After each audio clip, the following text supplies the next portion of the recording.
Billionaire overhears, waitress speaking perfect French, leaves private jet ticket and life-changing note. Hello, viewer. Thanks for joining us. Leave a like and share your thoughts in the comments, along with the city you're watching from. Now let's continue with the story. Bel Sinclair wiped down the corner table at Riverside Diner for the third time, her movements precise despite the chaos of Tuesday lunch rush. Under the coffee station, hidden beneath order pads and cleaning supplies, lay her copy of the International Journal of Computational Linguistics, a painful reminder of the career stolen from her 8 months ago. The bell above the door chimed, and she glanced up to see him, the Tuesday regular. Tall, dark hair, expensive but understated suit. He always chose table 7, always ordered the same thing, and always brought business documents that made her wonder what kind of international deals required meetings in a diner near Northwestern University. Bel grabbed the coffee pot and approached his table. "Good morning, your usual table, I see." Camden Rivers looked up from his phone, offering a brief but genuine smile. "Good morning." "Yes, table 7 works perfectly. Thank you. House coffee and the chicken club sandwich." "That's right." Camden paused, studying her face with curious intensity. "You have an excellent memory." Bel felt warmth spread across her cheeks. "Well, you've been coming here every Tuesday for, 8 weeks now? I'd be a pretty terrible waitress if I couldn't remember one order. 8 weeks and 2 days. But who's counting?" Camden's lips quirked upward. "I appreciate the consistency. It's rare to find service this attentive." Before Bel could respond, the door burst open and Marcus Webb, a tech executive she recognized from Northwestern's alumni events, rushed toward Camden's table. "Camden, sorry I'm late. Traffic was insane coming from the Loop." Camden gestured to the empty chair across from him. "No problem, Marcus. I was just enjoying the excellent service here." Marcus glanced around the diner dismissively. "Still can't believe you prefer meeting here instead of the Four Seasons. We're discussing million-dollar deals in a... well, it's quaint, I suppose." Bel felt her jaw tighten but maintained her professional smile. "Can I get you anything to drink, sir? Just coffee." "Black." Marcus barely looked at her before turning back to Camden. "So, about the cultural consultation expansion, after that disaster with the Tokyo merger, the board is breathing down my neck." Camden's voice took on a more serious tone. "The cultural miscommunication cost us $12 million, Marcus. We can't afford another mistake like that. I know, but finding someone who actually understands both the tech side and the cultural nuances, it's like searching for a unicorn." Marcus gestured frantically. "These academic consultants either know theory but can't apply it to real business scenarios, or they understand business but miss the subtle cultural elements that destroy deals." Bel returned with Marcus's coffee, her hand steady despite her racing heart. The conversation hit uncomfortably close to her abandoned dissertation research on cultural context integration in machine translation systems. As she set down the cup, a group of Japanese tourists entered the diner, looking confused and speaking rapidly in distressed voices. "Excuse me." The elderly woman approached Bel hesitantly. "English? Not good. We lost Northwestern University." "Where?" Bel's face immediately brightened, and she responded in fluid Japanese. "Don't worry at all. Northwestern is just 6 blocks north of here." "Are you looking for a specific building?" The woman's relief was immediate. "Oh, thank goodness." "Yes, we're trying to find the medical center. My granddaughter is a student there, and we're supposed to meet her for lunch." Bel continued in Japanese, giving detailed directions and even drawing a small map on her order pad. "The medical center is the tall building with the purple banners. If you walk north on Sheridan Road, you can't miss it." "Would you like me to call them a taxi? You're so kind." The woman bowed slightly. "My granddaughter always said American students were helpful, but this is wonderful." After the tourists left with grateful bows and warm smiles, Brielle turned back to find both Camden and Marcus staring at her in stunned silence. Marcus recovered first. "Did you just speak Japanese?" Brielle shrugged modestly. "Just helping some lost tourists find their way." "That wasn't just helping them find their way," Camden said quietly, his business discussion completely forgotten. "You were completely fluent, natural. You understood their cultural context, their communication style." Marcus leaned forward, his eyes bright with sudden interest. "Where did you learn Japanese?" "Oh, Brielle hesitated, unwilling to explain her academic background. "I spent some time studying languages in college. Just a hobby, really." Camden's gaze intensified, and something shifted in his expression. "Just a hobby," he repeated slowly, as if testing the words. The weight of his attention made Brielle's pulse quicken. She couldn't tell if it was professional curiosity or something more personal, but the way he looked at her made her feel like he was seeing her, really seeing her, for the first time. "Well, I should let you gentlemen get back to your business meeting." As she walked away, she heard Marcus whisper urgently to Camden, but she couldn't make out the words. She could feel Camden's eyes following her across the diner, and for the first time in months, she wondered if maybe, just maybe, someone was finally noticing that there was more to her than just efficient coffee service. What she didn't know was that Camden Rivers, CEO of Rivers Global Communications, had been searching for exactly her combination of linguistic brilliance and cultural intuition for the past 6 months. And now, watching her effortlessly navigate a complex cultural interaction with grace and expertise, he realized he might have found far more than just the solution to his business problems. Thursday arrived with a gentle spring drizzle that matched Brielle's subdued mood perfectly. She'd spent Tuesday night researching Rivers Global Communications online, discovering that Camden's company specialized in AI-powered translation services for Fortune 500 companies. The irony wasn't lost on her. She was serving coffee to the CEO of a company that could have used her stolen research to revolutionize their cultural adaptation algorithms. The morning rush had been particularly brutal, with 2 servers calling in sick and Kendall Morrison, the new efficiency-focused manager, timing every customer interaction with her stopwatch and clipboard. Brielle glanced at the clock, 12:28 p.m. Camden would arrive in exactly 2 minutes, just like he had every Tuesday and Thursday for the past 8 weeks.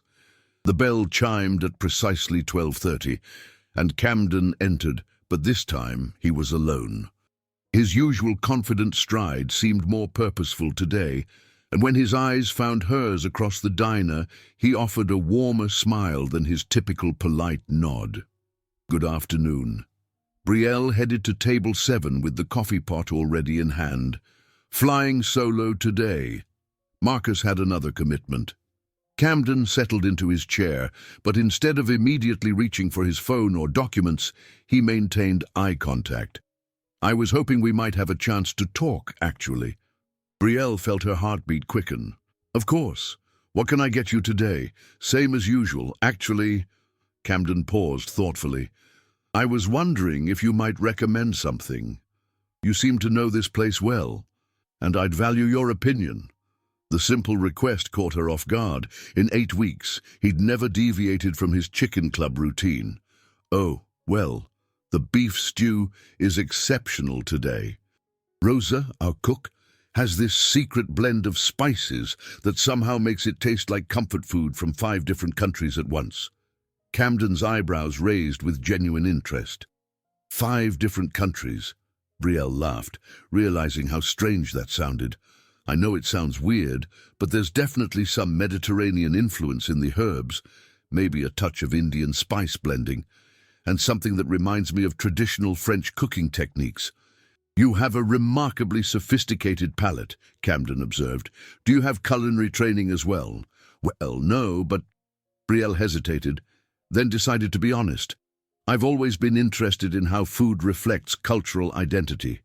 The way different societies approach the same basic ingredients can tell you so much about their values, their history, their social structures. Camden leaned forward slightly, his full attention focused on her words. That's fascinating. I imagine that kind of cultural insight would be invaluable in international business. Before Belle could respond, a middle-aged man at table 3 began loudly complaining to his companion about the service. "This is ridiculous. I've been waiting 10 minutes for my check. What kind of establishment runs this slowly?" The man's voice carried across the diner. "I don't have time for this incompetence." Belle felt her cheeks burn with embarrassment as several customers turned to look. She started toward the table, but Camden's quiet voice stopped her. "Excuse me, sir." Camden's tone was polite, but carried unmistakable authority. "I couldn't help but notice your frustration. The staff here has been managing an unusually busy lunch rush with exceptional professionalism. Perhaps a little patience might be appropriate." The complaining customer turned toward Camden, clearly ready to argue, but something in Camden's calm confidence made him reconsider. His voice dropped to a normal volume. "Well, I suppose. I didn't realize they were short-staffed." Camden smiled pleasantly. "And Belle," his eyes found hers, "has been providing outstanding service to every table, including yours. I've been coming here for weeks, and her attention to detail is consistently impressive." Belle felt warmth spread through her chest. She managed a professional nod toward the difficult customer before returning to Camden's table. "You didn't have to do that," she said quietly. "Actually, I did." Camden's voice was firm but gentle. "Excellence should be recognized and defended. What you do here, the way you remember every customer's preferences, how you handle cultural differences with such natural grace, it's not just good service. It's a skill set that many Fortune 500 companies would pay handsomely to access." Belle stared at him, uncertain how to respond. The way he spoke about her work made it sound almost professional, significant. "I've been thinking about our conversation on Tuesday," Camden continued, "about cultural understanding in international business. Would you mind if I posed a hypothetical scenario?" Belle glanced around the diner, confirming that her other tables were settled. "I'd be happy to listen. Imagine a company expanding into Southeast Asian markets. They have a superior product, competitive pricing, excellent technical support, but their initial meetings keep falling flat. The potential clients are polite but non-committal. The company executives are frustrated because, on paper, everything should be working perfectly." Belle found herself immediately engaged by the problem. Are they allowing adequate time for relationship building before discussing business terms? Camden's eyes lit up. "Go on." "Well, in many Southeast Asian cultures, business relationships are built on personal trust first. If the company executives are jumping straight into product presentations and pricing negotiations, they might be inadvertently communicating that they see their clients as transactions rather than people." "Exactly." Camden's enthusiasm was evident. What else might be going wrong? Belle warmed to the subject, forgetting entirely that she was supposed to be taking his order. Decision-making processes vary dramatically across cultures. In some societies, the person who speaks first or most prominently in meetings might not be the actual decision-maker. If the company is directing all their attention to the wrong person, they could be undermining the entire negotiation without realizing it. Camden finished. "You're describing exactly the kind of cultural miscommunication that cost my company. That costs companies millions of dollars in lost opportunities." Belle suddenly realized how deeply she'd engaged with his hypothetical scenario. "I'm sorry. I didn't mean to go on like that. You probably just wanted to enjoy your lunch in peace." "On the contrary," Camden said firmly, "this conversation has been the most valuable business discussion I've had in months. Your insights are remarkable, The intensity in his voice made her look at him more carefully. She noticed details she'd missed before: the expensive watch, the confident way he carried himself, the way other business professionals had occasionally nodded to him respectfully during his previous visits. "Can I ask what kind of work you do?" The question slipped out before she could stop herself. Camden hesitated for a moment, as if weighing how much to reveal. "International business consulting, cultural integration, communication strategies, that sort of thing." "It sounds fascinating," Belle said honestly, "and challenging." "It is." Camden's gaze held hers steadily. "Especially when you realize that the expertise you need most is often hidden in unexpected places." There was something in the way he said those words that made Brielle's pulse quicken. She had the distinct feeling that they weren't just talking about hypothetical business scenarios anymore, but she couldn't quite grasp what he was really saying. "I should probably let you order some actual food," she said finally, her professional instincts reasserting themselves. "The beef stew, definitely." "And Brielle," Camden's voice stopped her as she turned to go. "Thank you for the consultation. It was illuminating." As she walked toward the kitchen, Brielle couldn't shake the feeling that something significant had just happened. Camden Rivers wasn't just a polite, regular customer anymore. He was someone who saw value in her thoughts, who listened to her ideas with the kind of respectful attention she hadn't experienced since before her academic world collapsed. What she didn't know was that Camden had already decided she was exactly what Rivers Global Communications needed. The question now wasn't whether to offer her a position. It was how to approach her without revealing he'd been observing her exceptional abilities for weeks, carefully planning for this exact conversation. The lunch rush at Riverside Diner had evolved into its typical Thursday afternoon lull when Marie-Claire Dubois pushed through the glass doors, her silver hair disheveled and her face etched with panic. At 73, she traveled from Lyon to visit her great-granddaughter at Northwestern University, but somewhere between the train station and the campus, everything had become confusing and frightening. Brielle noticed the older woman immediately, the way she clutched her purse with white knuckles, how her eyes darted around the unfamiliar space with growing distress. When Marie-Claire approached the hostess station and began speaking in rapid, anxious French, Brielle didn't hesitate. "Madame, please don't worry," Brielle said in fluent French, her voice gentle and reassuring. "I can help you. What's wrong?" Marie-Claire's relief was immediate and visible. "Oh, thank goodness, someone who speaks French," she responded in her native language. "I'm completely lost.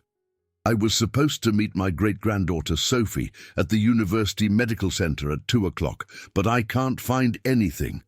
These streets don't make sense, and everyone speaks so fast." Brielle guided the older woman to an empty booth, her movements calm and purposeful. "Sit here for a moment and catch your breath. The medical center is very close, just 6 blocks north. Would you like me to call Sophie and let her know you're here?"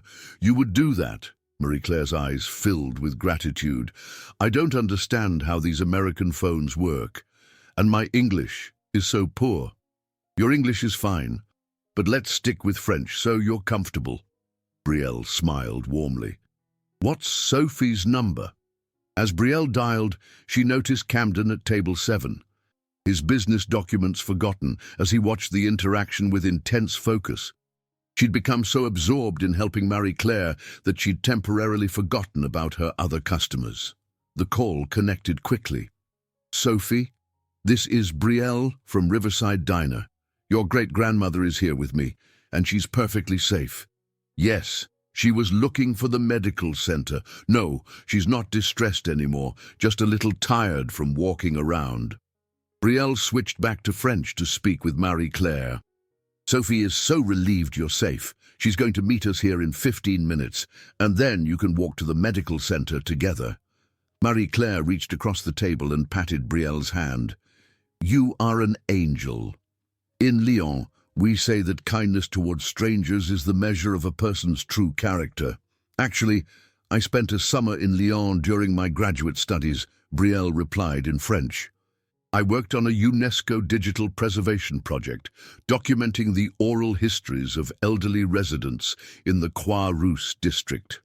Marie-Claire's eyes widened with delight. You know Croix-Rousse? My grandmother was a silk weaver there. She used to tell me stories about the hidden traboules and the resistance during the war.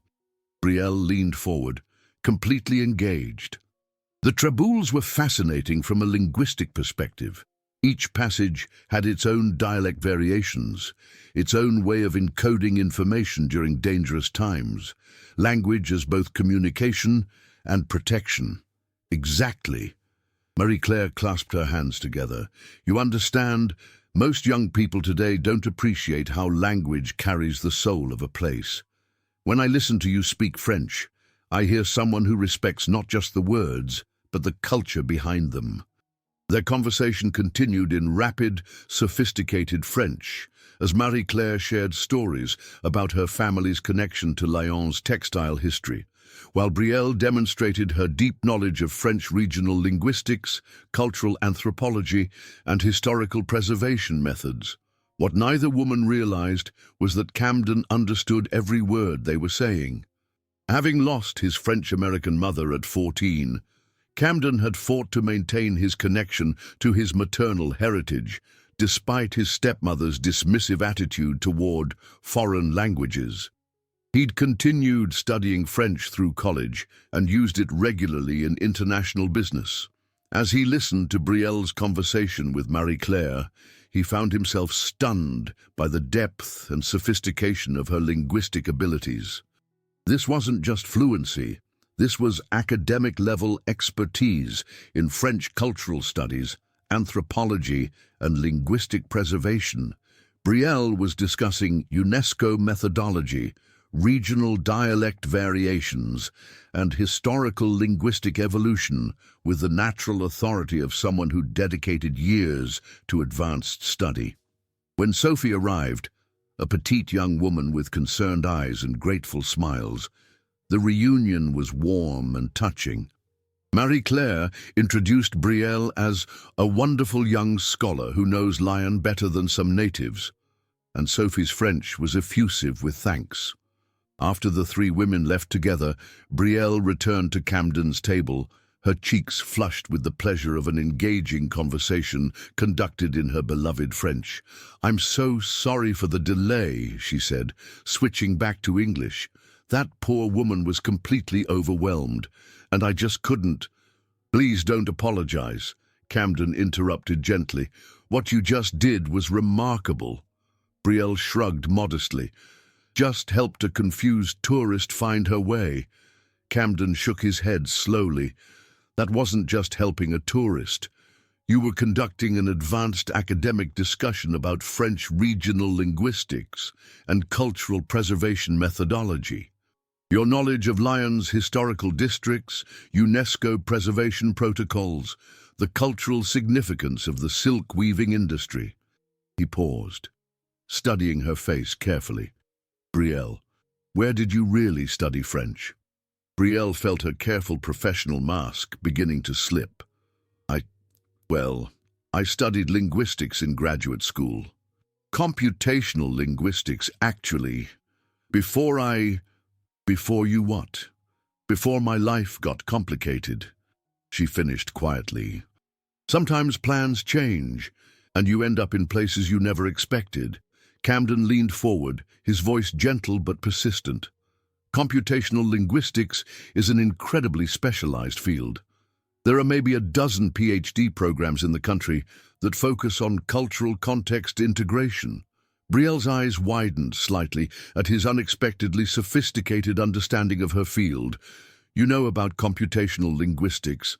My company works with AI translation systems. I've spent considerable time researching the gap between technical translation and cultural communication. What you were discussing with Marie-Claire, the way language carries cultural DNA, how regional variations encode historical information, that's exactly the kind of insight that could revolutionize international business communication." There was something in Camden's tone that made Belle look at him more carefully. His casual mention of my company and his detailed knowledge of her specialized field suggested he might be far more than just another business consultant.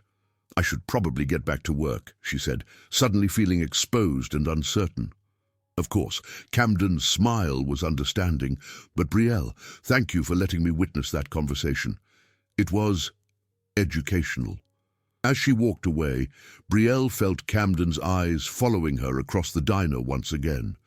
But this time, the sensation was different.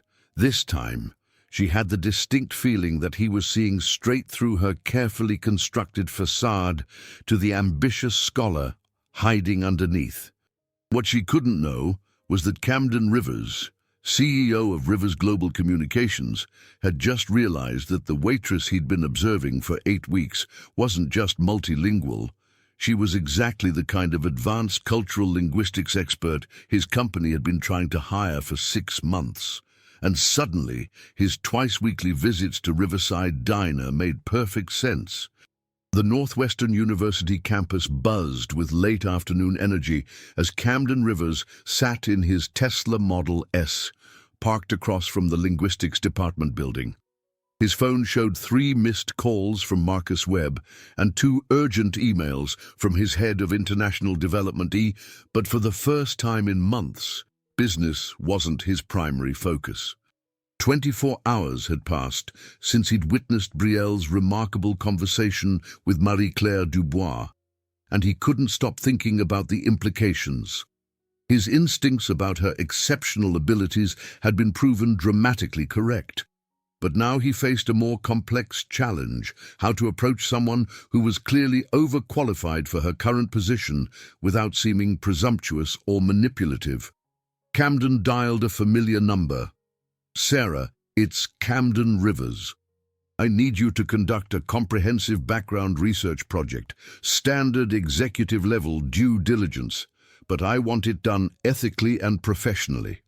Sarah Chen, his preferred private investigator, had worked with Rivers Global for 3 years on various corporate security matters.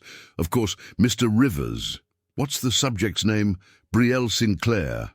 She's currently employed at Riverside Diner near Northwestern, but I believe she has significant academic credentials in computational linguistics. Any specific areas of focus for the research? Educational background, academic publications, professional history. And Sarah, I want this done completely above board.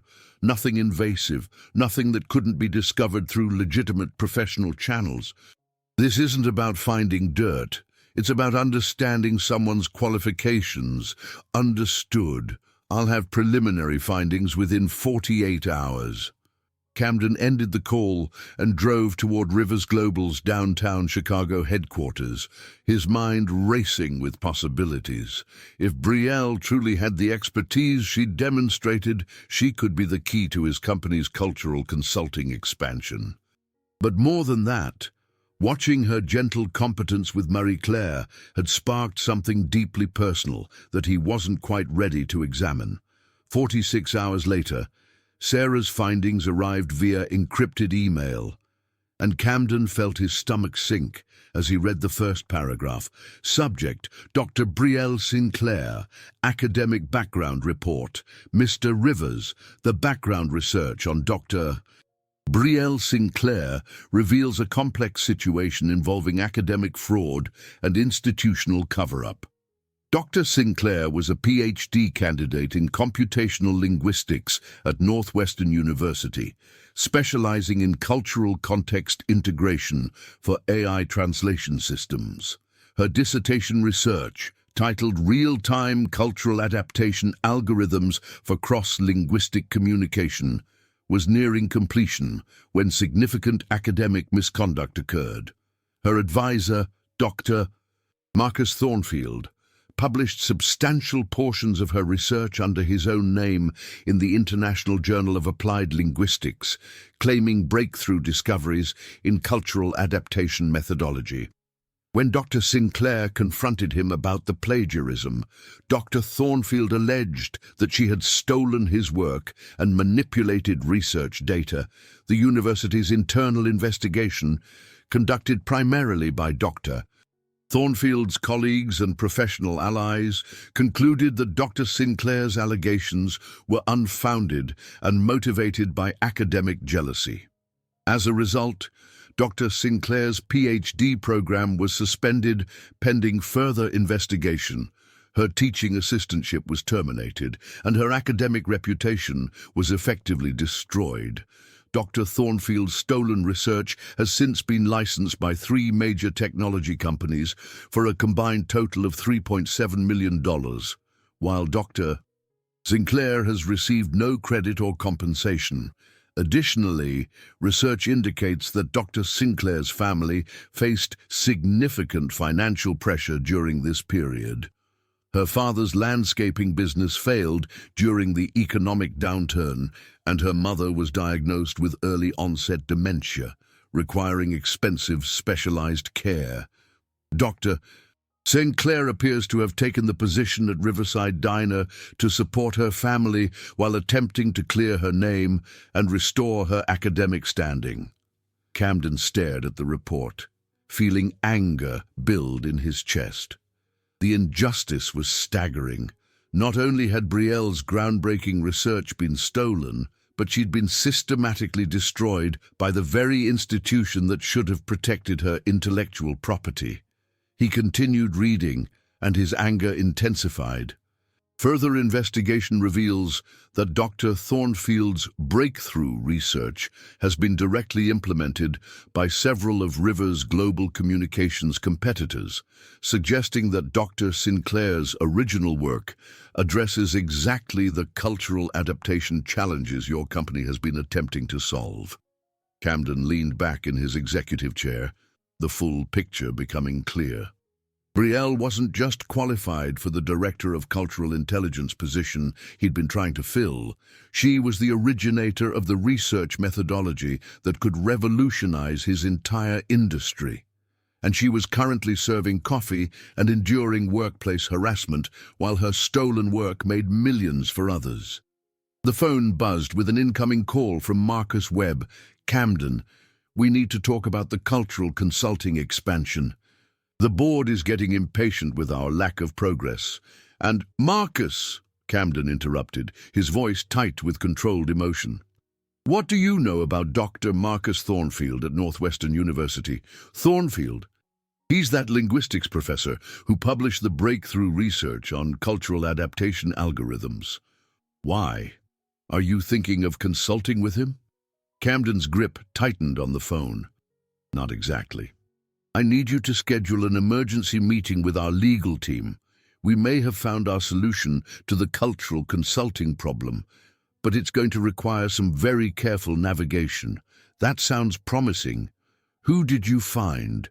"Someone who's been right under our noses for 2 months, Camden said grimly. "And Marcus, we're going to make sure she gets everything she deserves." After ending the call, Camden sat in his office, watching the Chicago skyline and planning his next moves.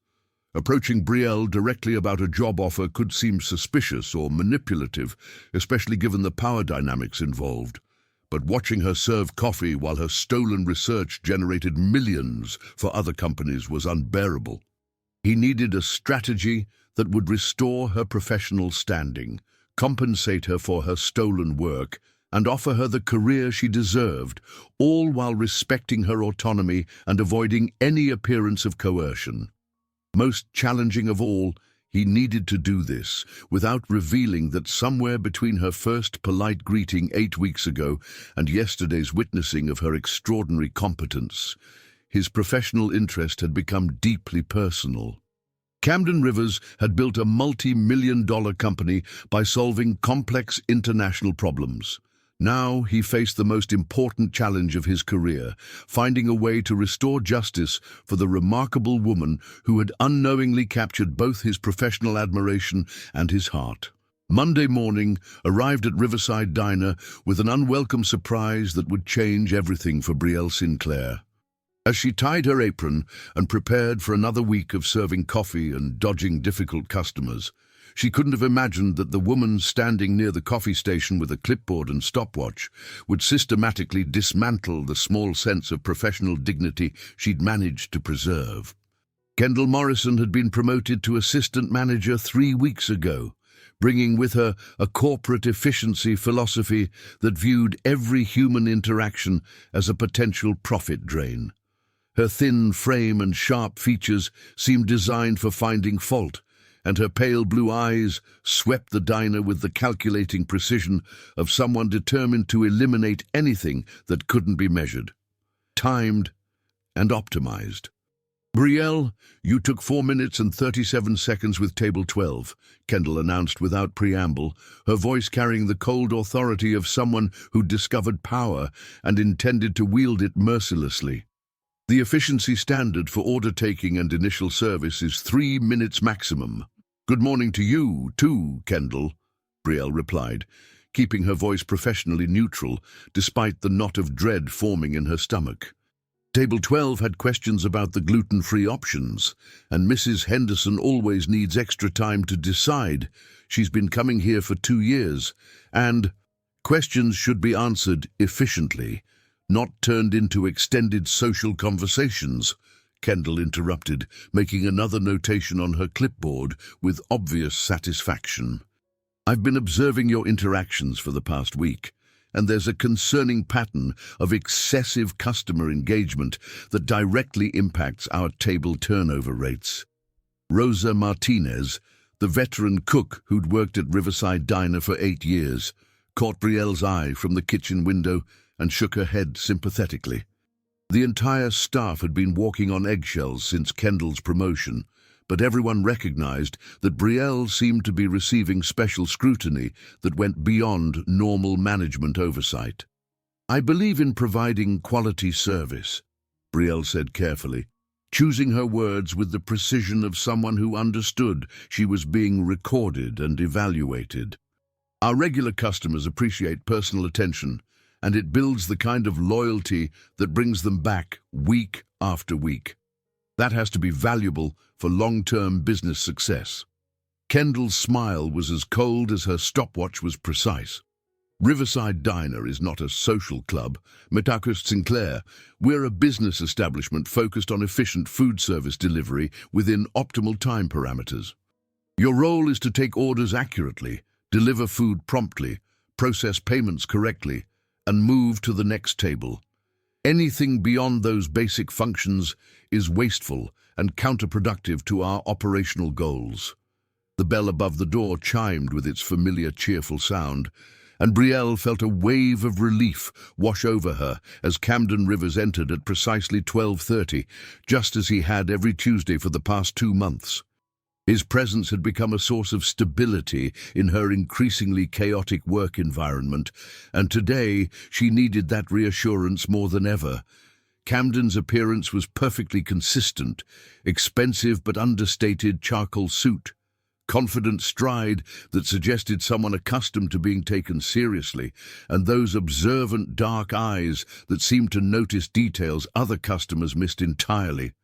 But today, as he scanned the diner and spotted Brielle near the coffee station with Kendall hovering nearby, his expression showed immediate concern.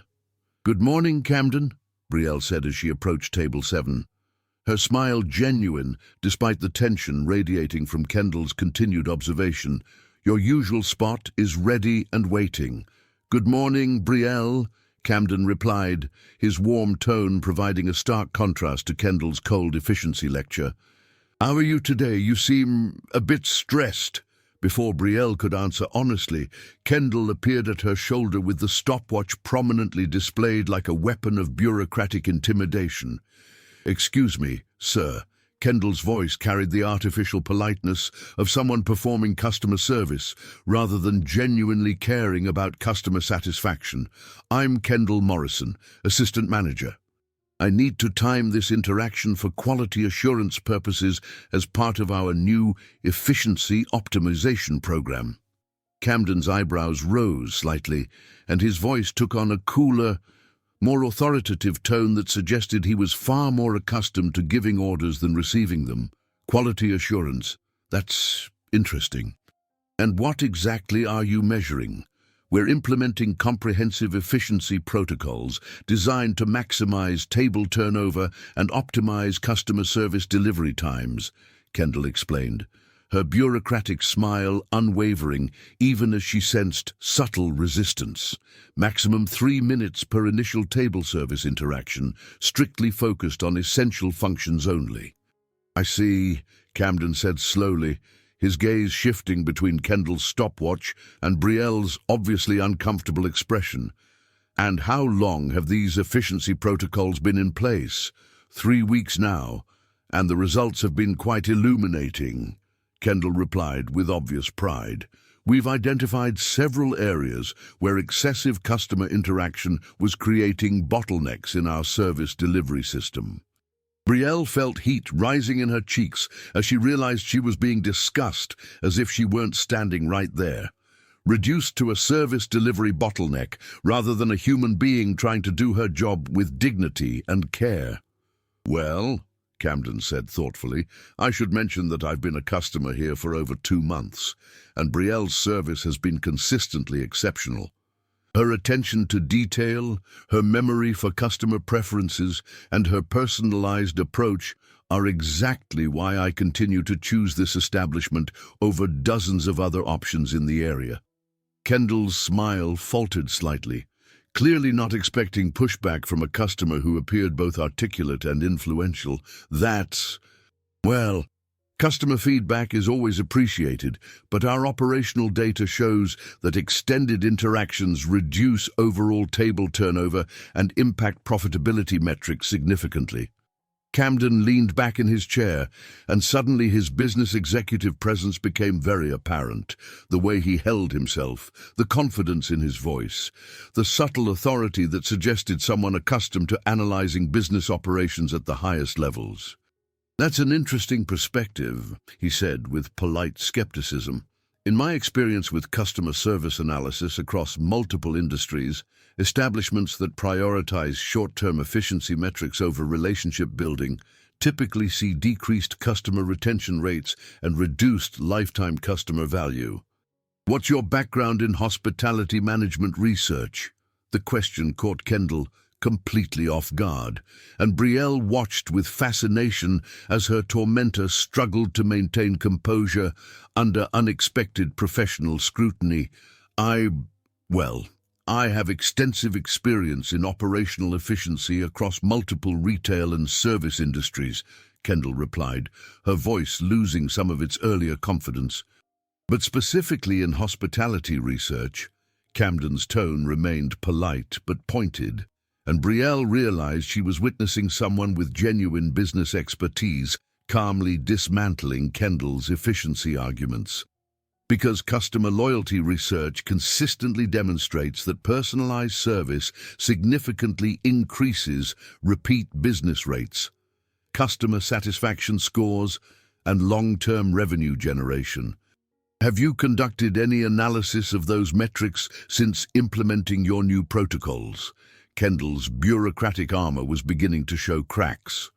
While customer satisfaction is certainly important, she said defensively, we must balance it with operational requirements and cost management considerations. Of course, Camden agreed smoothly, his tone suggesting someone who understood business operations far better than he'd initially let on. Which is why I'd like to request Brielle as my dedicated server for all future visits. Her knowledge of my preferences, her understanding of my dietary restrictions, and her ability to anticipate my needs makes the entire service experience significantly more efficient and enjoyable. The request was delivered with such calm authority that Kendall couldn't refuse without seeming unreasonable, despite clearly wanting to maintain her efficiency campaign against Brielle. I suppose that arrangement could be accommodated for established regular customers, Kendall said reluctantly, obviously realizing she'd lost this particular battle. Excellent, Camden replied with a pleasant smile that somehow managed to be both friendly and final. I typically visit twice weekly, Tuesdays and Thursdays around lunchtime, so please ensure Brielle's schedule accommodates those time slots. I'd hate to have to find alternative dining options due to scheduling conflicts. After Kendall retreated with her clipboard and stopwatch, clearly rattled by the unexpected customer resistance, Brielle approached Camden's table with coffee and profound gratitude written across her face. "Thank you," she said quietly, her voice carrying emotion she was struggling to control. "You didn't have to intervene like that, but it means more than you know." "Actually, I did have to intervene," Camden replied firmly but gently, his eyes meeting hers with unexpected intensity. "Excellence should be protected and celebrated, not micromanaged into mediocrity. What you do here isn't just good service, Brielle. The way you remember every customer's preferences, how you handle complex situations with grace and patience, your ability to make people feel valued and welcome, those aren't just job skills. They're professional abilities that create genuine value." Brielle felt warmth spread through her chest at his words, surprised by how much his recognition meant to her. "You make it sound so significant, because it is significant," Camden said, leaning forward slightly with complete focus on their conversation. "In international business, the ability to read cultural cues, adapt communication styles to different personalities, and build trust across various backgrounds, those abilities can literally make or break million-dollar deals. Companies spend enormous amounts of money trying to train executives in exactly the kind of interpersonal intelligence you demonstrate naturally every day." There was something in his tone and his sophisticated understanding of business dynamics that made Brielle study his face more carefully. "You seem to know quite a bit about international business challenges. What kind of work do you do?" Camden hesitated for just a moment, as if weighing how much to reveal. "International business consulting," he said diplomatically. "Cultural integration strategies, communication optimization, that sort of thing. It's given me a deep appreciation for the skills you demonstrate here every day." "That sounds fascinating," Brielle said honestly, "and probably quite challenging." "It is," Camden agreed. But then his expression grew more serious, especially when you realize that the expertise companies need most is often hidden in unexpected places, overlooked by people who don't understand its true value. Before Brielle could ask what he meant by that intriguing comment, the breakfast rush intensified, and she found herself moving between tables under Kendall's renewed scrutiny. But throughout the morning, she was acutely aware of Camden's protective presence, and for the first time in months, she felt like someone truly understood and valued what she brought to her work. What she didn't know was that Camden had already begun planning a comprehensive response to her workplace harassment. His protective instincts, combined with his growing personal feelings and professional recognition of her exceptional abilities, had crystallized into a determination to shield her from Kendall's efficiency crusade while developing a permanent solution to her systematic underemployment.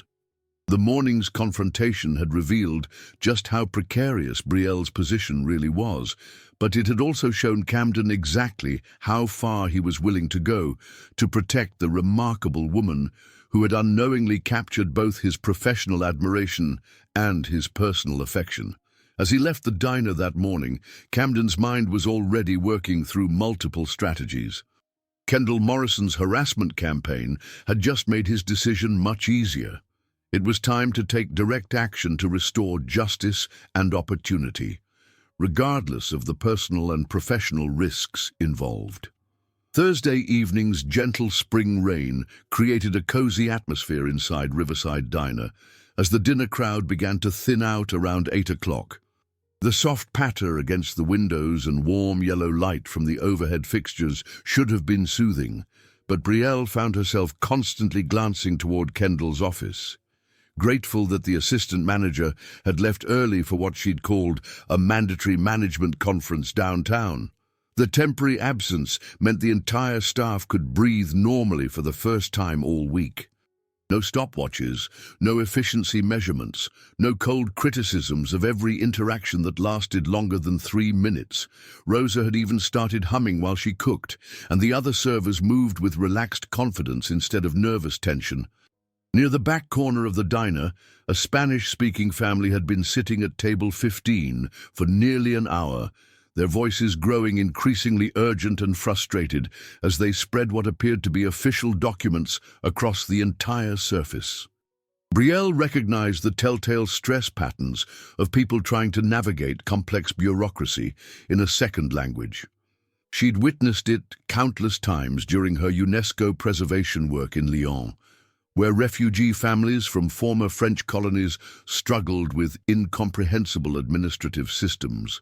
The elderly grandmother, probably in her 70s, kept pointing at specific sections of the paperwork while speaking rapidly in what sounded like Mexican Spanish. The younger woman beside her, clearly her daughter, was attempting to translate between Spanish and halting English, but her growing frustration suggested the language barriers were creating impossible obstacles. A middle-aged man who appeared to be the woman's husband sat quietly, occasionally asking questions in Spanish, but obviously feeling helpless in the face of documents he couldn't read or understand. Their teenage son slouched in the corner of the booth, embarrassed by his family's struggle and annoyed by the time they'd spent trying to decipher paperwork that should have been straightforward. Belle's shift had officially ended 20 minutes ago, but watching their growing desperation tugged at her conscience in ways she couldn't ignore. The combination of bureaucratic complexity and language barriers was creating exactly the kind of impossible situation that destroyed families' hopes and dreams, simply because they couldn't navigate systems designed to be incomprehensible. "Excuse me." Belle approached their table with gentle confidence, switching immediately to fluent Spanish. "I couldn't help but notice you might need some assistance with those documents. I speak Spanish, and I have some experience with immigration paperwork. Would you like me to help you understand what they're asking for?" The relief on their faces was immediate and profound, as if someone had just thrown them a lifeline in a stormy ocean. "Oh, please, yes," the younger woman, Maria, responded in rapid Spanish, her voice carrying months of accumulated stress and frustration. "We've been trying to fill out my mother's permanent residency application for weeks, but the legal language is so complicated, and we're absolutely terrified of making mistakes that could destroy her chances." Belle slid into the empty chair beside them, her natural empathy completely overriding any concern about staying late or exceeding her job responsibilities. Immigration paperwork can be incredibly confusing and intimidating, even for native English speakers, she said warmly. "The government seems to design these forms to be as complicated as possible. Let me take a look and see if I can help clarify what they're really asking for." The grandmother, Elena, reached across the table to grasp Belle's hand with tears of gratitude in her eyes. "You are truly an angel," she said in Spanish. "We paid a lawyer $1,500 3 months ago, but he took our money and then disappeared. We've been trying to figure this out ourselves, but everything sounds so scary and official." Belle felt anger flare at the mention of legal exploitation, but kept her voice gentle and reassuring. "Unfortunately, that happens far too often. There are people who take advantage of families who are just trying to build better lives and follow the proper legal procedures. But don't worry, we can work through this together." For the next hour and 15 minutes, Belle patiently guided the family through Form I-485, the application to adjust status to permanent resident. Her computational linguistics background had given her deep appreciation for how language barriers could create impossible obstacles for people seeking legitimate assistance. And her research experience had taught her to break down complex information into manageable components. "This section is asking about your mother's employment history in the United States," she explained to Maria, while translating the bureaucratic language into clear, understandable Spanish. Even if some of the jobs were informal or part-time, You should list them honestly with approximate dates.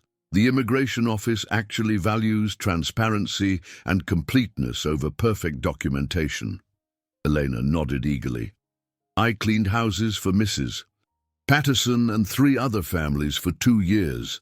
Then I worked at the Mexican restaurant on Clark Street until they closed down.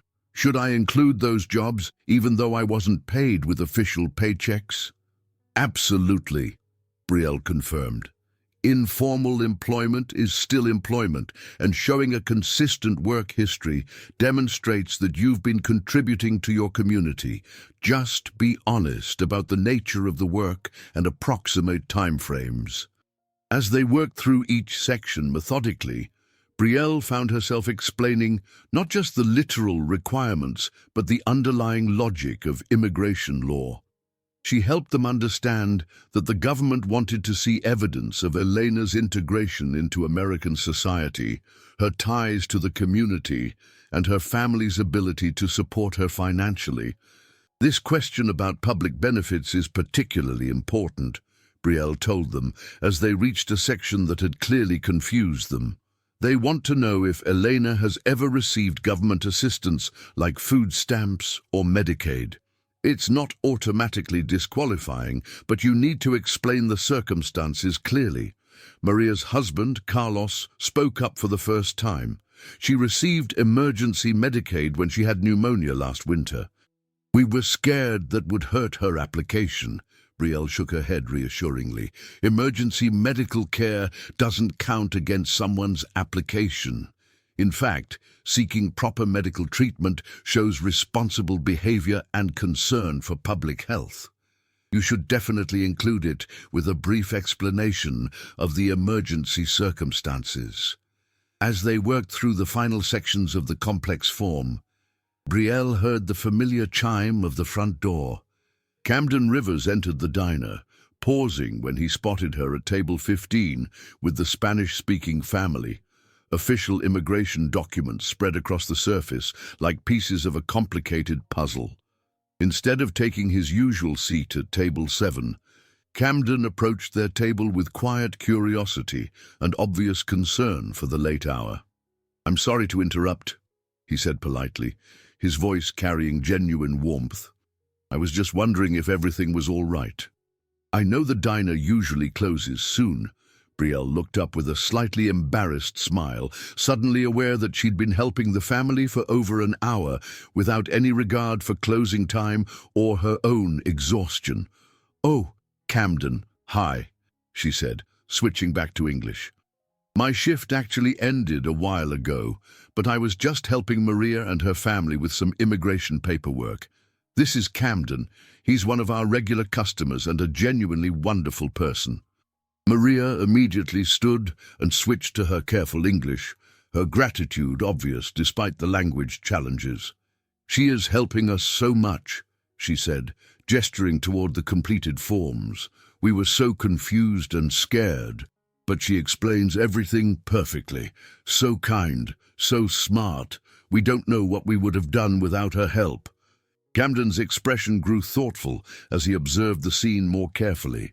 Official government documents with complex legal language, Brielle's patient explanations bridging language and cultural barriers, the family's obvious relief and profound gratitude for assistance that went far beyond anything a restaurant server would normally provide.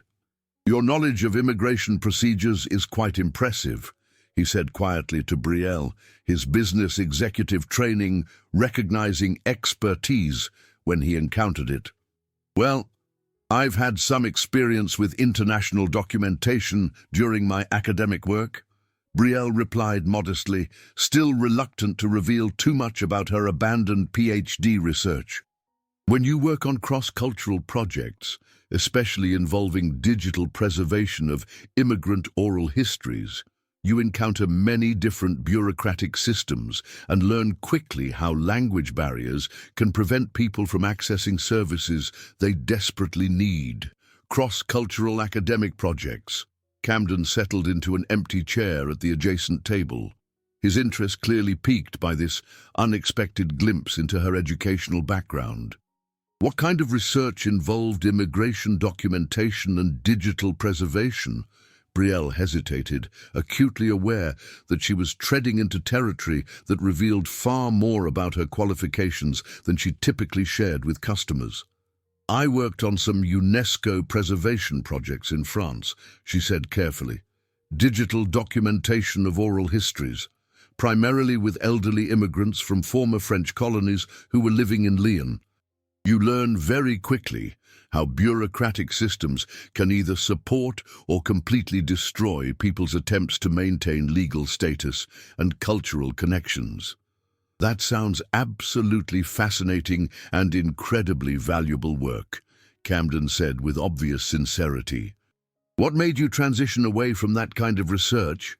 The question hit closer to home than Belle was prepared for, especially with Maria's family listening politely to a conversation they could only partially understand. She felt the familiar tightness in her chest that came with any discussion of her abandoned academic career and the systematic destruction of her professional reputation. Sometimes academic paths don't work out the way you originally plan, she said carefully, choosing words that revealed nothing while explaining everything. Life gets complicated, family responsibilities change priorities, and you have to adapt to circumstances you never expected to face. Camden nodded thoughtfully, but she could see additional questions forming behind his observant eyes. I understand about family responsibilities changing everything, he said quietly. I lost my mother when I was 14, and our entire family structure shifted overnight. Sometimes we make sacrifices for the people we love that we never imagined we'd have to make.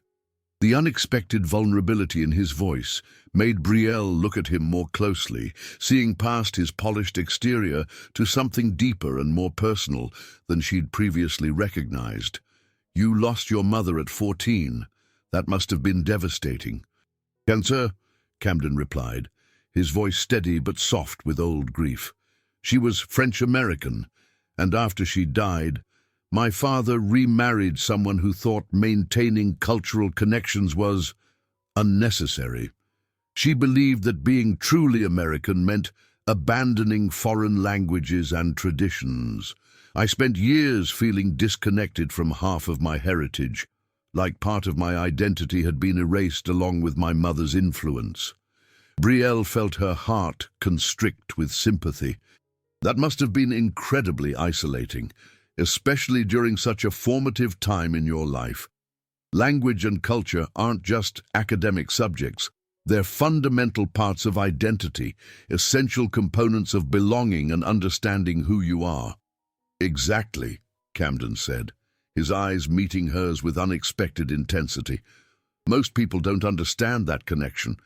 They see language as just a tool for basic communication, not as a bridge to understanding cultural values, family history, and personal identity. When you lose those connections, you lose part of yourself. Maria and Elena had been following the conversation with growing fascination, and Elena suddenly spoke up in Spanish. You too understand something very important about culture and language. Most young people today don't appreciate how language carries the soul of a place, the wisdom of generations. Belle translated Elena's comment for Camden, adding her own interpretation. She's absolutely right. Every time a language disappears, or when families lose connection to their cultural traditions, we lose irreplaceable knowledge about human experience, problem-solving strategies, and ways of understanding the world that took centuries to develop. Camden leaned forward, completely engaged by the conversation. That's exactly the kind of insight that's missing from most international business approaches. Companies spend millions of dollars on translation services and cultural consulting, but they completely ignore the deeper connections between language, identity, and authentic communication. Then they wonder why their global expansion efforts fail, or why their multicultural teams struggle with collaboration. You sound like you have extensive personal experience with those kinds of business failures, Belle observed. intrigued by his sophisticated understanding of cultural integration challenges. "More than I'd like to admit," Camden replied with a rueful smile. "The gap between technical translation and authentic cultural understanding has cost more relationships, both business and personal, than most people realize. When you don't understand the cultural context behind communication patterns, you miss essential information about values, priorities, and relationship dynamics." As they finished helping Maria's family complete their immigration paperwork, Belle found herself completely absorbed in conversation with Camden about cultural identity, linguistic preservation, family heritage, and the challenges of maintaining authentic connections across generations and geographic boundaries. The discussion felt natural and intellectually stimulating in a way she hadn't experienced since her graduate school days, before everything collapsed. When Eleanor, Maria, and Carlos finally left with their completed documents and effusive thanks in both Spanish and broken English, Belle suddenly realized she'd been talking with Camden for nearly 2 hours about subjects that revealed far more about her academic background and intellectual capabilities than she'd intended to share.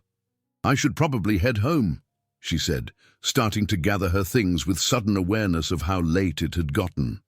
"I didn't mean to keep you here so long with all that discussion about cultural linguistics and identity preservation. Belle." Camden's voice stopped her with gentle but firm insistence. "Don't apologize for sharing your expertise. What you did tonight, helping that family navigate a complex bureaucratic system with patience, skill, and genuine compassion, demonstrated something extraordinary. You don't just speak multiple languages fluently. You understand how to bridge cultural gaps in ways that genuinely help people access opportunities and protect their rights." The sincerity in his voice made her pause and look at him more carefully. "Thank you," she said quietly. That means more than you realize." As they walked toward the front door together, Camden spoke thoughtfully. "I know you mentioned that academic paths don't always work out as planned, but I hope you realize that your knowledge and abilities are exceptional. Whatever circumstances led you away from that research work, it doesn't diminish the value of what you've learned or what you could contribute to organizations that understood your capabilities." Standing in the soft glow of the diner's neon sign, rain creating gentle patterns on the windows around them, Belle felt something fundamental shift in her chest. Camden Rivers wasn't just a kind customer anymore. He was someone who recognized her true intellectual capabilities and treated them with respect and genuine admiration. Someone who understood the deep connections between language, culture, and identity that most people dismissed as purely academic concerns. What she couldn't know was that Camden had spent the evening witnessing her demonstrate exactly the kind of cultural intelligence, linguistic expertise, and humanitarian instincts that Rivers Global Communications desperately needed for their international expansion projects. But more than that, he'd seen her natural compassion and professional competence under circumstances that revealed her character as clearly as her credentials. As they parted ways in the parking lot, both heading to their respective cars, Camden was already certain that his growing feelings for Belle had become inseparable from his professional recognition of her exceptional abilities.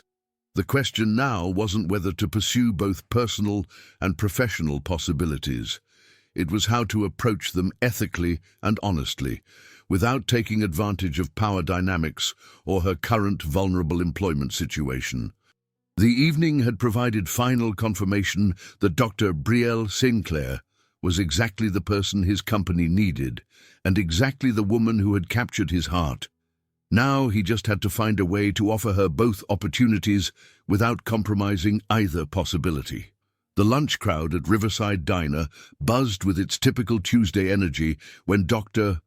Marcus Thornfield pushed through the front doors at exactly 12:45.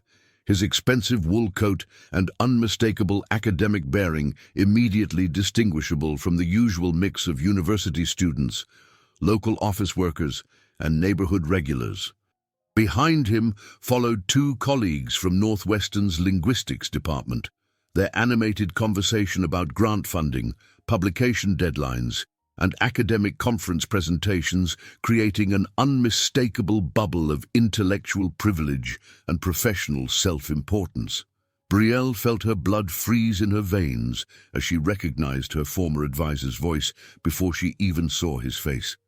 8 months had passed since their final devastating confrontation in his office, when he'd systematically destroyed her academic career by accusing her of stealing research that she'd spent 3 years developing. 8 months since he'd convinced the university administration that she was a disturbed graduate student making unfounded allegations against a respected professor. 8 months since her entire professional future had been obliterated by institutional corruption and academic fraud. But the wound remained as fresh and painful as if it had happened yesterday. Dr. Thornfield, Dr. Patricia Hartwell, and Dr. James Chen settled into the large corner booth, table 18, completely unaware that their former colleague stood frozen behind the coffee station, struggling to compose herself and summon the professional dignity necessary to serve the man who had systematically destroyed her life. Rosa Martinez, the veteran cook, noticed Belle's distress immediately. Her experienced eyes took in the sudden pallor, the trembling hands, the expression of someone who'd received an unexpected and devastating blow. "Honey, you look like you've seen a ghost," Rosa said quietly, moving closer to the coffee station with obvious concern. "You okay?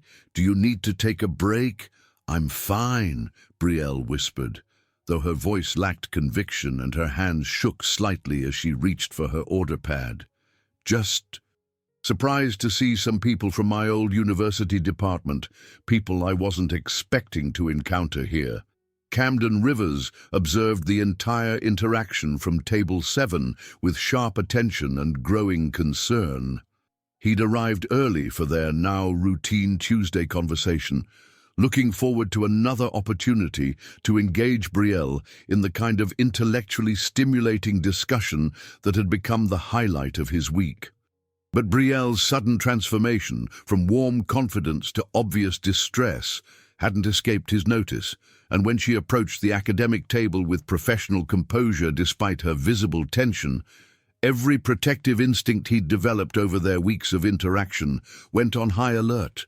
"Good afternoon, gentlemen," Belle said, her voice steady despite the enormous effort required to maintain professional demeanor. "Can I start you with drinks today, Doctor?"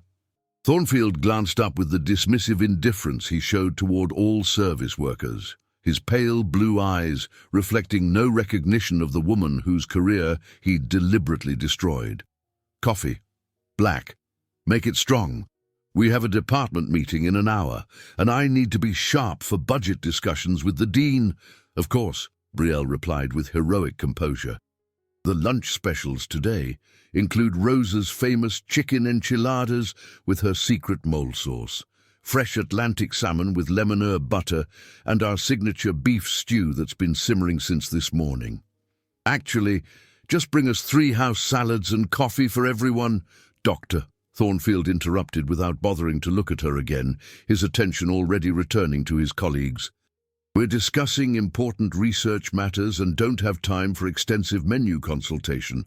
Dr. Hartwell, a distinguished woman in her 50s with silver hair pulled back in an elegant chignon and sharp, intelligent eyes, continued their conversation as if Belle were completely invisible. Another piece of restaurant furniture designed solely to facilitate their important academic discussion.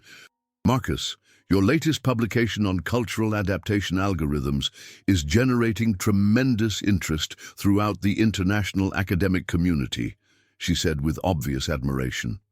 "The methodology you developed for real-time cultural context integration could genuinely revolutionize international communication technologies and cross-cultural business applications."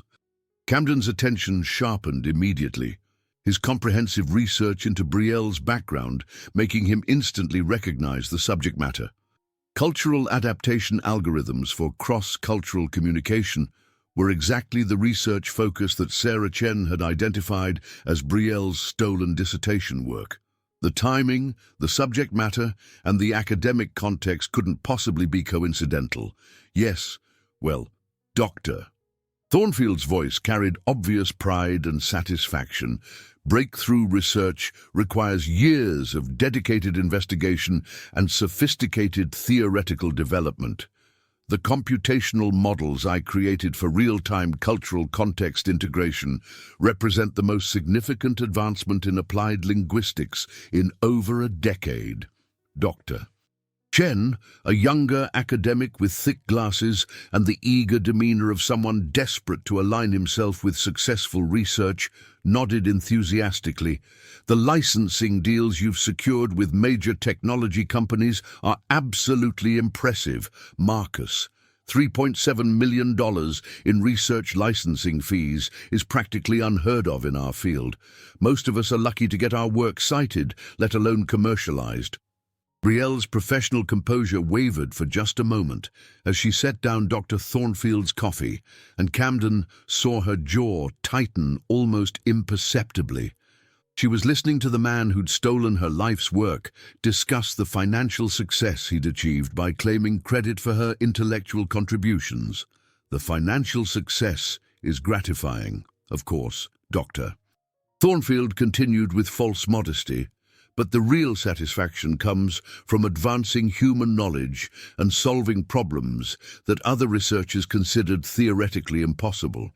Cultural adaptation in machine translation was dismissed as an unsolvable challenge until my algorithms demonstrated practical applications with measurable business value. From his position at Table 7, Camden felt righteous anger building in his chest with each word. He was witnessing Dr.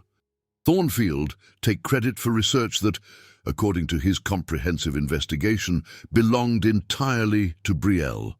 The casual arrogance with which her former advisor discussed his breakthrough discoveries made Camden's protective instincts flare dangerously, and his business executive training recognized the enormous value of intellectual property being discussed. Dr. Hartwell suddenly looked up as Brielle approached with their salads, her academic mind finally making a connection that caused her expression to shift from indifference to sudden recognition. "Wait just a moment.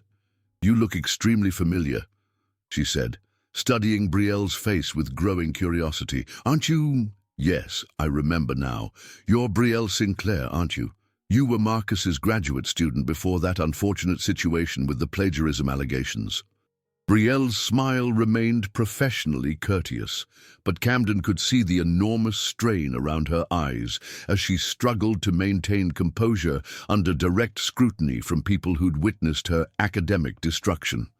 "I've been working here for several months now," she replied carefully, neither confirming nor denying her identity. "Perhaps you've seen me during previous visits to the restaurant." "No, that's not it at all, Doctor."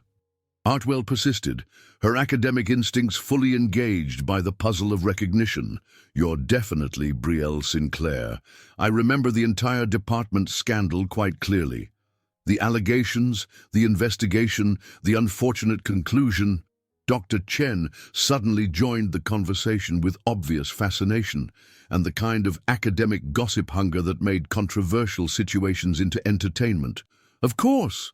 The plagiarism accusations against Marcus. That was quite a dramatic situation, very unfortunate for everyone involved." Camden watched Brielle's face carefully, seeing her struggle heroically to maintain professional composure under deliberate public humiliation from people who should have protected her academic integrity. There were no plagiarism allegations worthy of serious consideration, Dr. Thornfield said coldly, his voice carrying the absolute authority of someone accustomed to having his word accepted without question. There were unfounded accusations from a graduate student who simply couldn't handle the intellectual pressures and rigorous standards of advanced doctoral research. Mrs. Sinclair attempted to claim credit for theoretical work that was clearly beyond her analytical capabilities and research experience.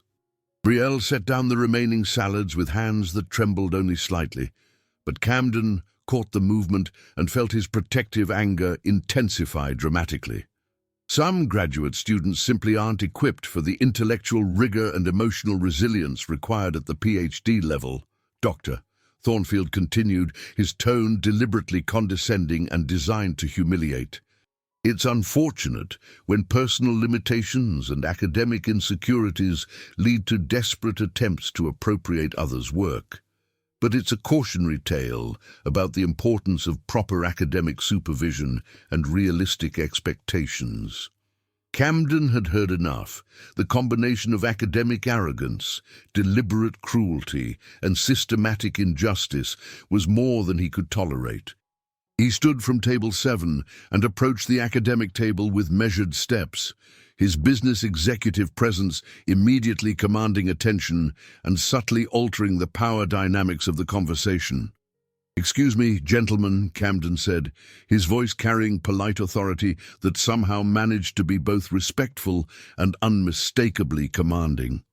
"I couldn't help but overhear your fascinating discussion of cultural adaptation algorithms. I'm Camden Rivers, CEO of Rivers Global Communications. We're currently evaluating significant licensing opportunities in exactly that field for our international expansion projects." Dr. Thornfield's entire demeanor shifted immediately to obsequious professionalism, recognizing both the business opportunity and the social status represented by a Fortune 500 CEO taking interest in his work. "Mr. Rivers, what an unexpected and tremendous pleasure," he said, standing to shake hands with obvious excitement. "I'm Dr. Marcus Thornfield, the developer of the breakthrough cultural adaptation methodology you mentioned. I had no idea that Rivers Global was exploring applications in cross-cultural communication technology." "Fascinating research area," Camden replied, his tone remaining coolly professional while his mind calculated multiple strategic approaches.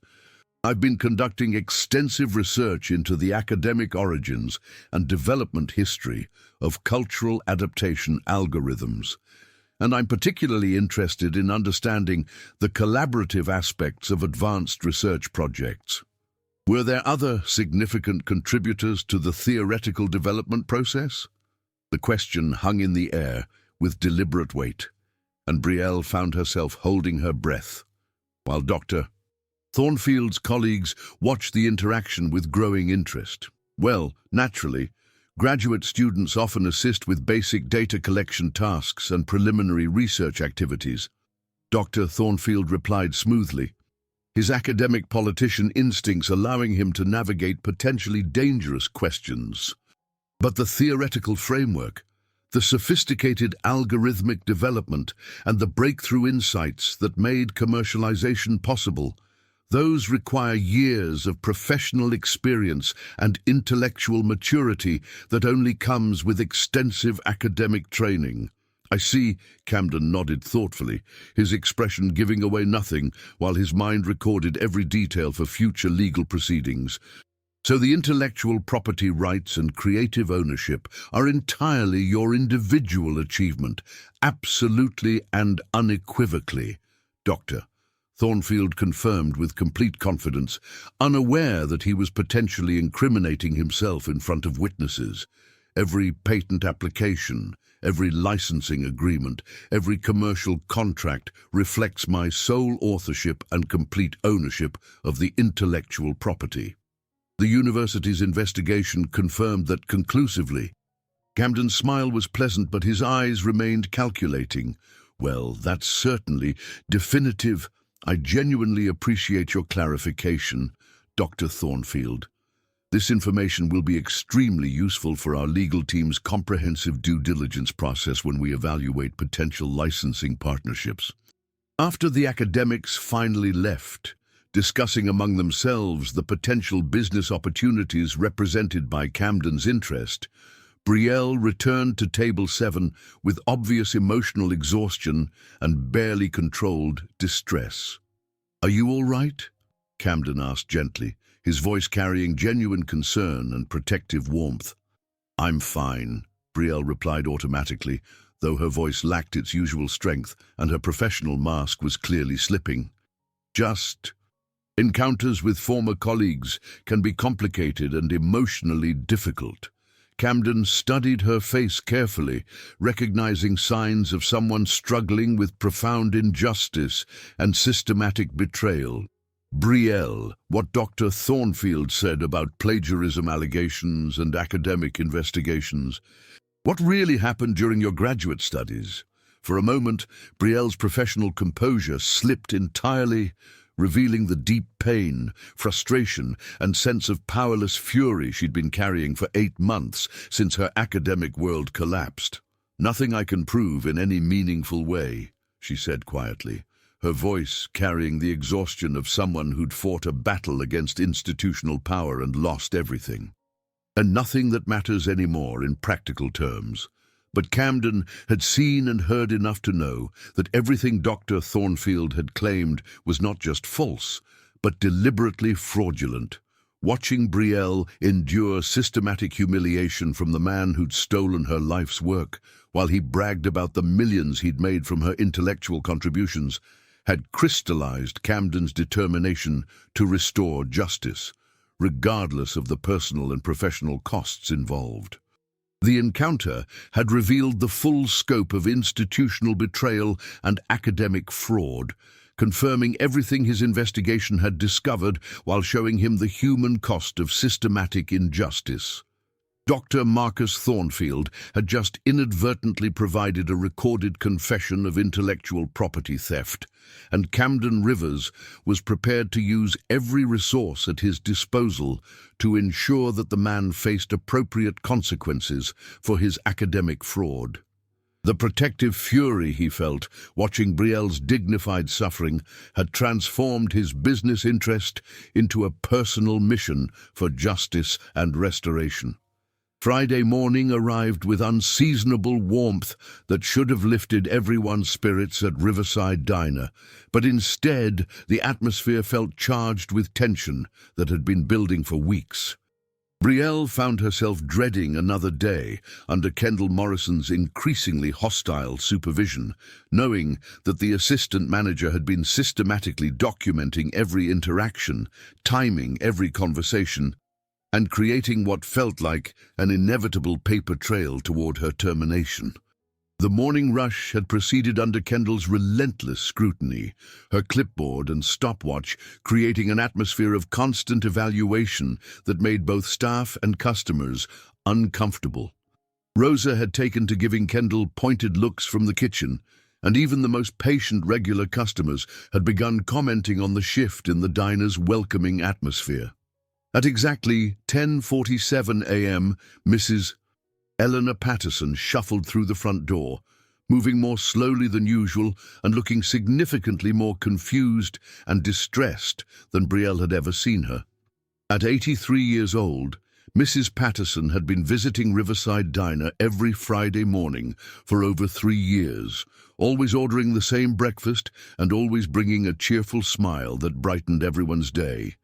But today, she seemed overwhelmed and fragile in ways that immediately triggered Brielle's concern.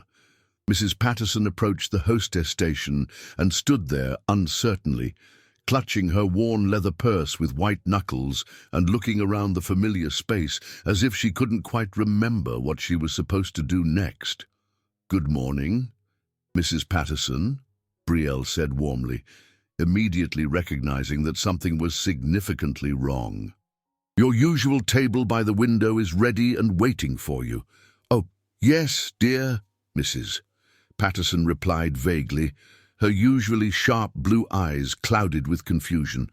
I think I need to sit down. Everything seems so complicated today." Brielle guided her gently to table 12. Noticing that Mrs. Patterson was carrying a manila envelope stuffed with official-looking documents that she clutched as if they contained life-or-death information. "Are you feeling all right this morning?" Brielle asked with genuine concern. "You seem a bit overwhelmed. Can I get you your usual coffee and blueberry pancakes?" "I don't know, dear Mrs." Patterson said, her voice trembling slightly. I got these papers in the mail yesterday from Medicare, and I've been trying to understand them all night, but nothing makes sense anymore. They want me to fill out forms for my supplemental insurance, but the language is so confusing, and I'm scared I'll make mistakes that could affect my medical coverage. Kendall Morrison immediately materialized at Brielle's shoulder, having observed the interaction from across the diner with her characteristic precision timing. Brielle, this customer interaction has already exceeded appropriate timing parameters for initial service, Kendall announced coldly, her voice carrying the bureaucratic authority of someone who viewed human compassion as operational inefficiency. Please complete the food order quickly and move to other tables that require attention. Mrs. Patterson is having some difficulty understanding important Medicare paperwork, Brielle explained quietly, trying to maintain professional composure while addressing a genuinely urgent human need. She's been a loyal customer for years, and she just needs a few minutes of assistance to understand what these forms are asking for. Customer service responsibilities do not include personal financial consulting or insurance advice, Kendall interrupted with absolute firmness. Take her breakfast order and direct her to appropriate social services agencies if she requires additional assistance beyond food service. But she's clearly confused and worried about losing her medical coverage, Brielle persisted, her natural empathy overriding workplace politics. She's asking for help understanding paperwork that could affect her healthcare access. This isn't about going beyond job responsibilities. It's about basic human decency. I'm not asking for your opinion about human decency, Brielle, Kendall replied sharply. I'm giving you a direct management instruction that you will follow immediately. Mrs. Patterson looked up with watery eyes, clearly understanding that her presence was causing problems for someone she genuinely cared about. Oh dear, I'm so sorry. I don't mean to be any trouble for you, sweetheart. I just can't seem to understand what these Medicare people are asking me to do, and I'm terrified of filling out the forms incorrectly.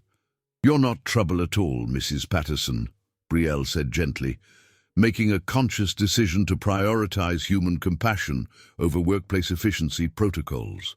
These Medicare forms are deliberately confusing, and you have every right to ask for help understanding them. Let me take a look and see if I can help you figure out exactly what information they need. Kendall's expression grew dangerously cold as she realized Brielle was directly defying her management directive. This is your final warning about following operational procedures, she said with barely controlled fury. For the next 25 minutes, Brielle patiently guided Mrs. Patterson through complex medical insurance supplemental coverage paperwork, explaining each section in simple, clear language and helping her understand exactly what information was required. The elderly woman's relief and gratitude were obvious as someone finally took the time to translate bureaucratic medical terminology into understandable concepts. This section is asking about any prescription medications you take regularly, Brielle explained gently. They want to make sure your supplemental coverage will help pay for the medicines your doctor has prescribed. Just list everything you take, even vitamins. And don't worry about spelling the names perfectly. Oh, that makes so much more sense, Mrs. Patterson said with visible relief. I was afraid they were asking about illegal drugs or something dangerous. I take blood pressure medication and something for my arthritis, and those calcium pills my doctor recommended. Exactly right, Brielle confirmed warmly. And this next section is asking about any recent hospital visits or medical procedures, just so they can estimate how much supplemental coverage you might need during the coming year. Camden Rivers had arrived during the interaction and watched the entire scene unfold with growing admiration for Brielle's genuine compassion and growing fury at Kendall's callous insistence on bureaucratic efficiency over human dignity. He observed Brielle's patient explanations, Mrs. Patterson's obvious relief at receiving understandable guidance, and Kendall's increasingly hostile supervision with the analytical skills of someone who'd built a business empire by understanding both human motivation and operational effectiveness. When Mrs. Patterson finally left with her completed paperwork, warm hugs for Belle, and profound gratitude that someone had cared enough to help her navigate a confusing system, Kendall approached with a termination notice that she'd clearly prepared in advance. Bel Sinclair, your employment with Riverside Diner is terminated effective immediately, Kendall announced with obvious satisfaction and bureaucratic authority. Your consistent violations of efficiency protocols, excessive customer engagement that disrupts operational flow, and deliberate disregard for direct management directives have created an untenable working situation that cannot be allowed to continue.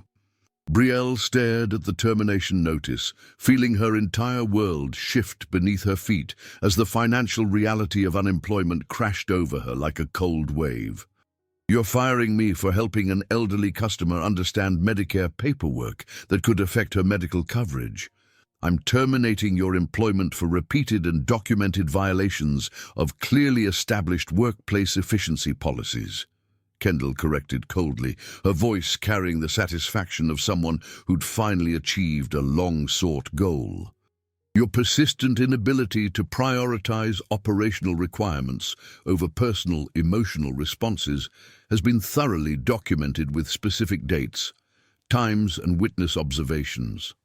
Camden stood abruptly from table 7, his business executive presence suddenly very apparent as he transformed from quiet customer into someone with unmistakable authority and influence. "Excuse me, Ms. Morrison," he said, his voice carrying polite but absolute authority. "I believe there's been a significant misunderstanding about both customer service excellence and basic business principles. Sir, this is an internal personnel matter that doesn't concern restaurant customers," Kendall replied dismissively, clearly annoyed by customer interference in her moment of managerial triumph. "Actually, it concerns me tremendously," Camden replied, his tone growing cooler and more authoritative. "I'm Camden Rivers, CEO of Rivers Global Communications, and I've been a regular customer here for over 3 months. Belle's service has been consistently exceptional by every meaningful customer satisfaction metric. What I just witnessed was extraordinary customer care that builds exactly the kind of loyalty and positive reputation that drives long-term business success." Kendall's confidence faltered slightly as she processed the implications of arguing with a Fortune 500 CEO about business principles. While customer feedback is certainly appreciated, she said defensively, "Operational decisions must be based on objective performance metrics and efficiency standards rather than emotional responses." Objective performance metrics.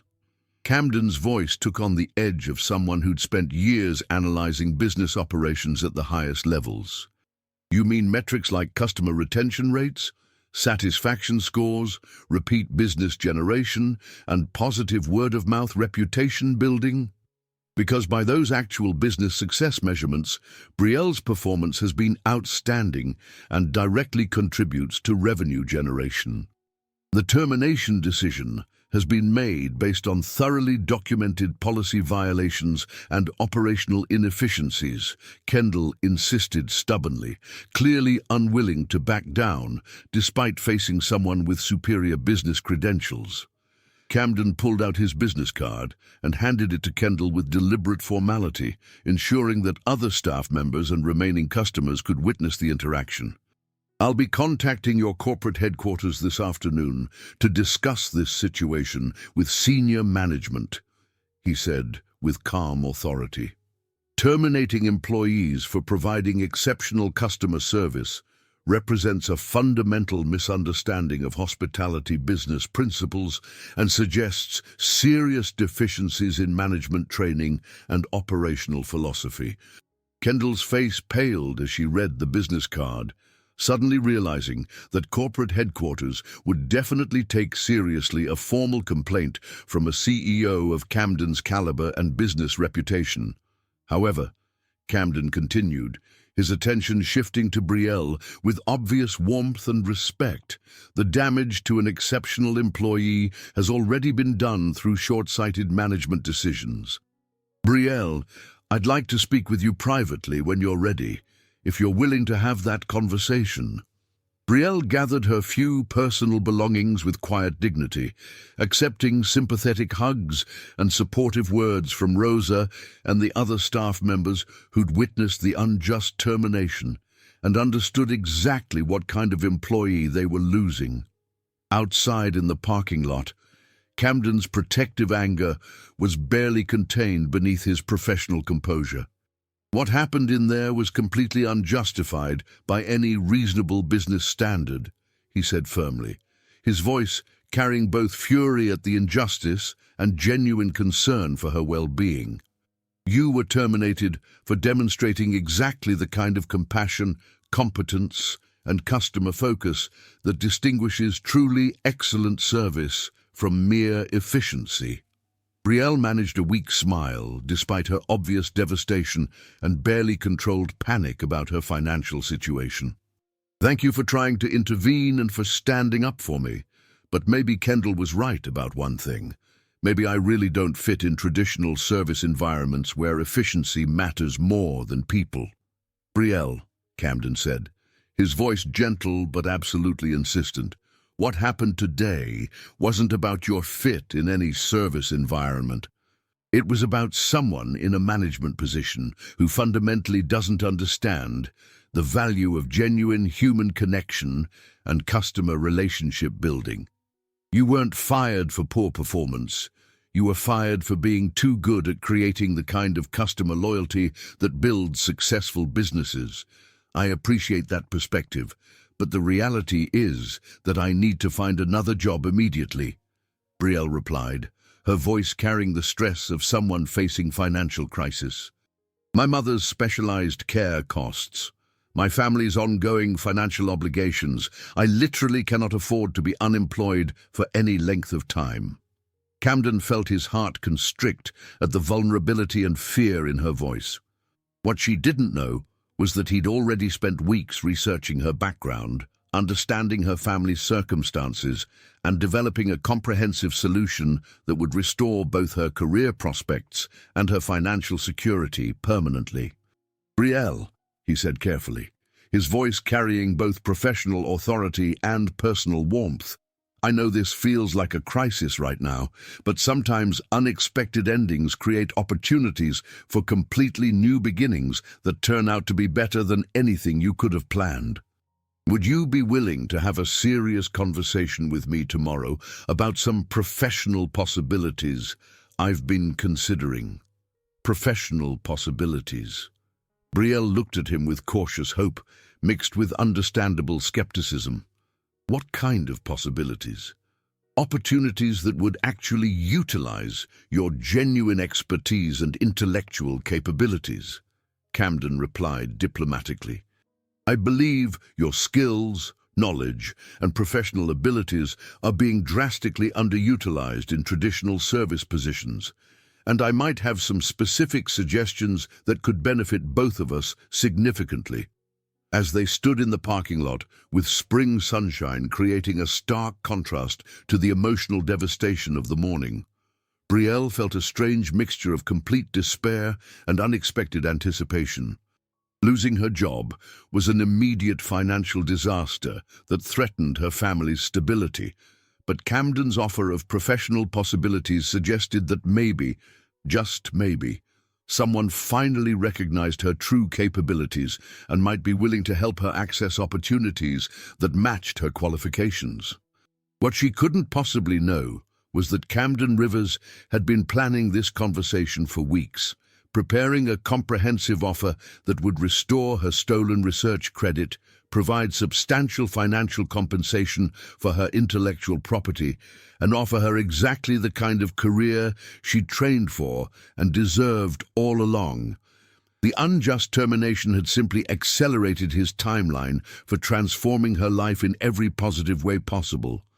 The 42nd floor conference room at Rivers Global Communications hummed with quiet intensity as Camden Rivers assembled his most trusted advisors for what he privately considered the most important strategy session of his career.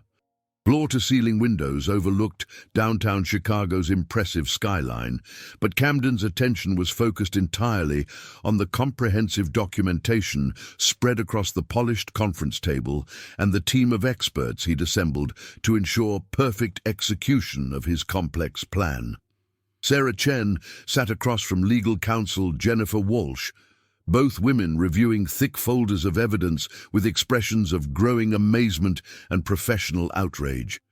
HR Director Michael Torres consulted detailed employment law documentation, while Dr. Elena Martinez, the business ethics consultant Camden had retained, studied the moral and legal implications of their proposed approach with academic thoroughness. Sarah, please walk everyone through your complete findings on Dr. Bel Sinclair's academic background and current circumstances. Camden began, his voice carrying the focused determination that had built his multi-million-dollar international communications empire. Sarah opened her comprehensive investigative report, her professional demeanor unable to completely disguise her obvious anger at the injustices she'd uncovered. Dr. Sinclair was approximately 3 months from completing her PhD in computational linguistics at Northwestern University when the academic fraud occurred. She began consulting detailed timelines and documentation. Her dissertation research focused on developing real-time cultural adaptation algorithms for AI translation systems, work that represents genuinely groundbreaking advances in cross-cultural communication technology. She paused to distribute copies of academic papers and research documentation. Dr. Marcus Thornfield, her faculty advisor, systematically published substantial portions of her original research under his own name in multiple prestigious academic journals. When Dr. Sinclair confronted him about the plagiarism, he alleged that she had stolen his theoretical work and manipulated research data to support false claims. Jennifer Walsh, the company's lead attorney and a specialist in intellectual property law, leaned forward with obvious professional interest. What evidence supports Dr. Sinclair's version of these events versus Dr. Thornfield's accusations? Sarah handed out detailed forensic documentation that she'd assembled with painstaking care. Dr. Sinclair's original research files are time-stamped and dated months before Dr. Thornfield's first publication submissions. Her preliminary presentations to academic conferences predate his journal articles by 8 months. Most significantly, her work on the UNESCO Digital Preservation Project in Lyon contains extensive documentation of her cultural adaptation methodology development that clearly predates any of Thornfield's published work. The room fell silent as the legal and business implications became clear to everyone present. Additionally, Sarah continued, "I've discovered that Dr. Thornfield has a pattern of appropriating graduate student research. 2 former PhD candidates from his program have made similar allegations over the past 5 years, but both were dismissed by the university administration without serious investigation. How much financial benefit has Dr. Thornfield derived from Dr. Sinclair's stolen research?" Camden asked quietly, though he already knew the answer would fuel his protective fury. Sarah consulted another section of her meticulously organized report. 3 major licensing deals totaling $3.7 million in royalty payments. Technology companies, including 2 of our primary competitors, have implemented Dr. Sinclair's cultural adaptation algorithms for their international business expansion projects, generating millions in additional revenue that should have benefited her. Michael Torres whistled softly, his HR expertise immediately recognizing the employment law implications. So our direct business competitors are currently using stolen intellectual property to solve the exact cultural communication challenges we've been struggling with for months. Exactly, Camden confirmed grimly, feeling the irony of the situation intensify his determination to restore justice. Which brings us directly to the legitimate business opportunity. Jennifer, what are our legal options for addressing this intellectual property theft and restoring Dr. Sinclair's rights? Jennifer reviewed the comprehensive documentation with the analytical precision of someone who'd built her legal reputation on complex intellectual property cases. If we can definitively prove Dr. Thornfield's plagiarism and Sarah's evidence appears quite compelling, we could potentially challenge the validity of his licensing agreements and research patents, she said thoughtfully. Dr. Sinclair would be entitled to substantial financial compensation, possibly the entire $3.7 million in royalty payments, plus additional damages for lost career opportunities and reputational harm. Camden felt satisfaction beginning to build as the legal strategy took shape. What about creating a legitimate senior position for Dr. Sinclair here at Rivers Global that would utilize her actual expertise? Michael responded immediately, his enthusiasm obvious.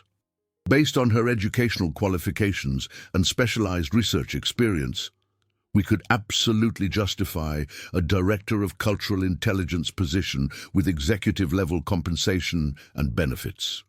Her expertise directly addresses our most pressing international expansion challenges, and her cultural adaptation research could revolutionize our entire service offering portfolio. Sarah added another crucial detail that strengthened their business case. Dr. Sinclair's work isn't purely theoretical or academic. The UNESCO project demonstrates practical application of her algorithmic methodology in real-world cultural preservation scenarios with measurable success outcomes. She's already proven that her research has immediate commercial value beyond academic publication. Camden stood and walked to the windows overlooking the city, his mind calculating multiple strategic approaches simultaneously while processing the full scope of institutional injustice that had been perpetrated against Belle. "Here's exactly what we're going to do," he announced with absolute determination. "Jennifer, I want you to research every aspect of Dr. Thornfield's academic fraud with the goal of building an airtight legal case that completely exonerates Dr. Sinclair and exposes his systematic theft of intellectual property. Michael, create a legitimate Director of Cultural Intelligence position with competitive executive compensation that reflects her actual qualifications and market value." He turned back to face the room, his business executive presence commanding complete attention from his assembled team. "Sarah, I need comprehensive research into Dr. Sinclair's current family situation and financial obligations. We're going to approach her with a complete restoration package that addresses both her professional vindication and her immediate personal circumstances. But I want to understand exactly what she's been dealing with financially." Jennifer raised a cautionary hand, her legal instincts immediately identifying potential complications. "Camden, this is obviously deeply personal for you beyond business considerations. We need to be extremely careful about our approach to avoid any appearance of coercion, inappropriate power dynamics, or taking advantage of her vulnerable employment situation." "You're absolutely right. And that's exactly why everything we do must be completely transparent and focused on legitimate business value," Camden acknowledged firmly. "Dr. Sinclair's expertise genuinely solves problems we've been trying to address for months. We're not doing her a favor. We're finally offering someone appropriate compensation for intellectual capabilities that have already generated millions in commercial value." Michael consulted his preliminary employment research. "What salary range and benefits package are we considering for the director position?" Camden's response surprised everyone in the room with its generosity and business justification. based on her advanced education, specialized expertise, proven research value, and the commercial applications of her work. I'm thinking 180,000 base salary plus equity participation, performance bonuses, and a comprehensive benefits package that includes family medical coverage. Sarah's eyebrows rose with surprise. That's significantly above our standard starting compensation for new executive hires. Because Dr. Sinclair isn't a standard hire, Camden replied firmly, his voice carrying the conviction of someone who'd thoroughly analyzed the business mathematics. She's a proven expert whose original research has already generated millions for other companies, while she's been systematically excluded from benefiting from her own intellectual property. We're not paying charity rates. We're finally offering someone exactly what their expertise is worth in the current market. The room absorbed this perspective shift with growing understanding of Camden's comprehensive approach. There's one more crucial element that we need to address, Camden continued, his voice becoming more personal. I want to approach her with complete transparency about my romantic feelings. Separate from the business opportunity, but absolutely honest about my personal motivations and emotional investment. Jennifer's legal instincts immediately kicked into high alert. Camden, that's incredibly risky from a liability and harassment standpoint. If the business offer and personal confession are presented together, it creates potential for coercion claims regardless of your intentions. It's also the only ethical approach that respects her autonomy and intelligence, Camden countered with absolute conviction. Dr. Sinclair deserves to make completely informed decisions about both her professional future and her personal relationships. Hiding my feelings while offering her a position would be manipulative and dishonest, exactly the kind of power abuse that created her current situation. Michael nodded slowly as he understood Camden's reasoning. If we structure this approach correctly, separate business proposal with independent legal review, clear documentation of her professional qualifications, and honest personal communication that emphasizes her complete autonomy, we can demonstrate that the job offer stands entirely on its own merits. Exactly right, Camden agreed.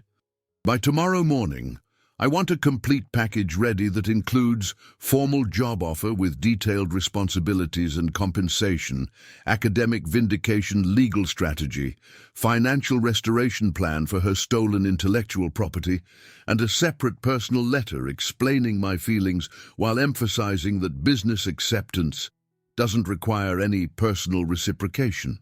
Dr. Martinez, who had been quietly observing the entire discussion, finally spoke up with her professional assessment. Camden, from an ethics standpoint, this is one of the most comprehensive and morally sound approaches to addressing workplace injustice I've encountered, she said with obvious approval. You're providing Dr.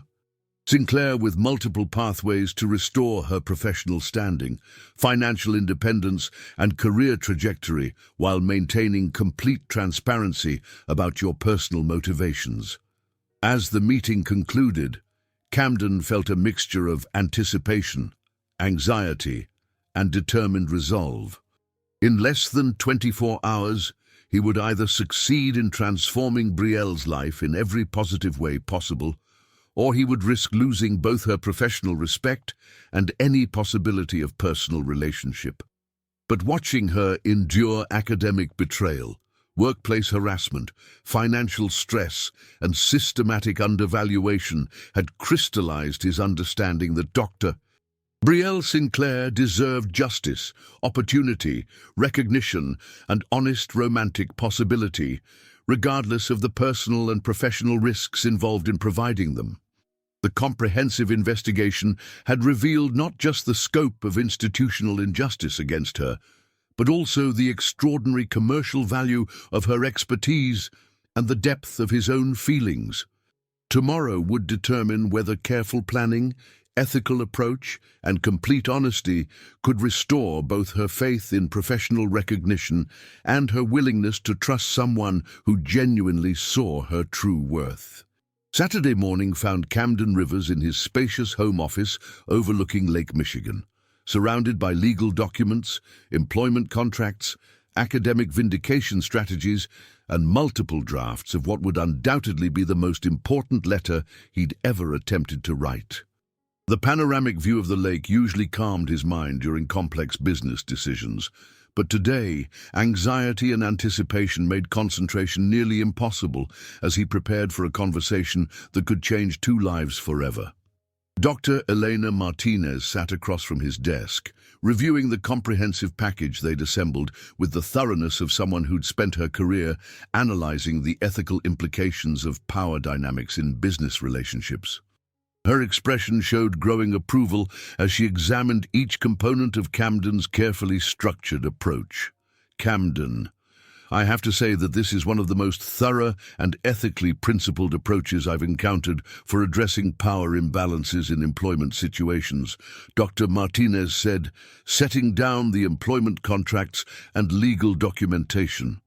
You've clearly separated the business opportunity from personal feelings, provided for independent legal review, ensured complete transparency about your research and motivations, and guaranteed Dr. Sinclair complete autonomy in all decision-making processes.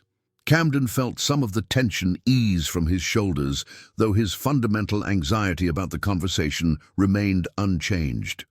I keep questioning whether approaching her at all is appropriate, given the power dynamics involved and her current vulnerable financial situation.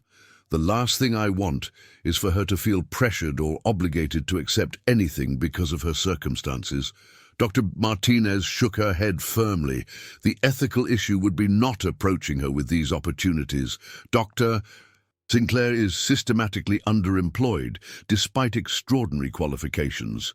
Her intellectual property has been stolen by institutional fraud, and she's facing genuine financial hardship that affects her family's well-being. You have both the resources and legitimate business need to address all of these injustices simultaneously. She paused, consulting her detailed notes about workplace ethics and power dynamics. The key to maintaining ethical integrity is transparency, autonomy, and genuine respect for her decision-making capacity. By providing complete information about your research process, your business motivations, and your personal feelings, you're empowering her to make informed decisions rather than manipulating her through incomplete information. Camden picked up the employment contract that Michael Torres had spent 2 days perfecting with input from both legal counsel and HR specialists. The Director of Cultural Intelligence position we've created. Does the compensation package seem reasonable given her qualifications? Or does it risk appearing like charity disguised as employment? Given Dr.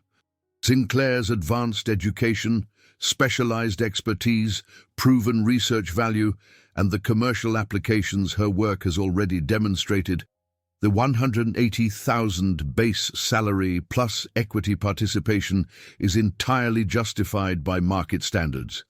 Dr. Martinez confirmed definitively. You're not offering charity or inflated compensation.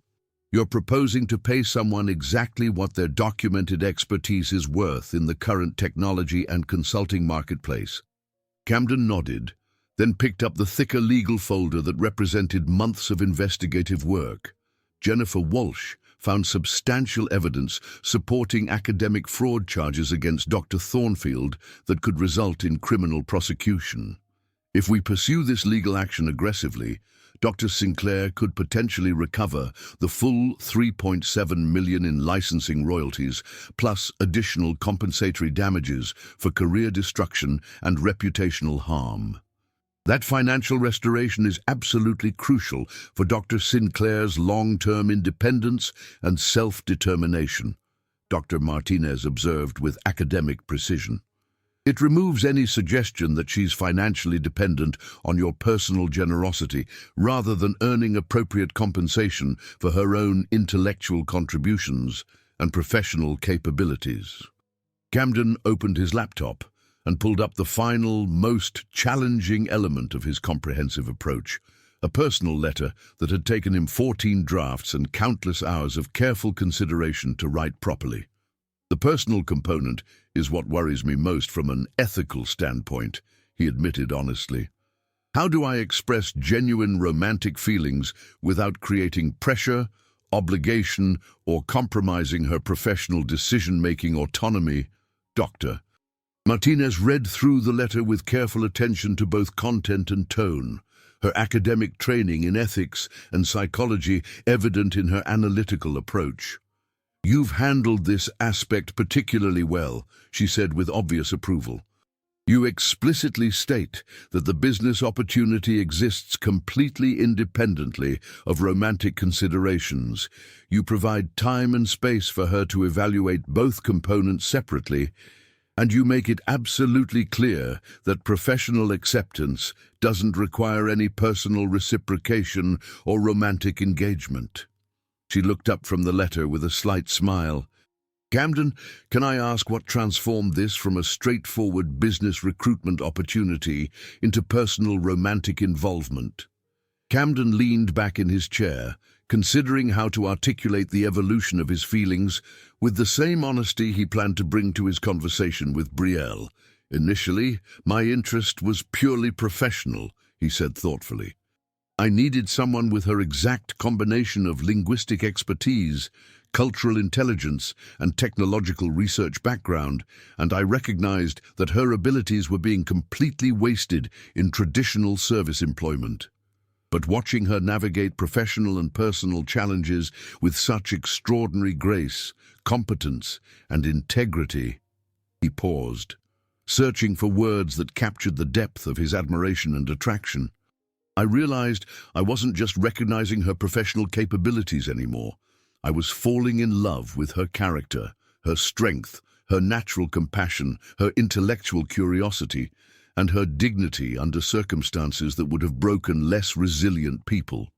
The business need gave me a legitimate reason to approach her, but the personal feelings made it essential that I be completely honest about my motivations rather than hiding behind purely professional justifications."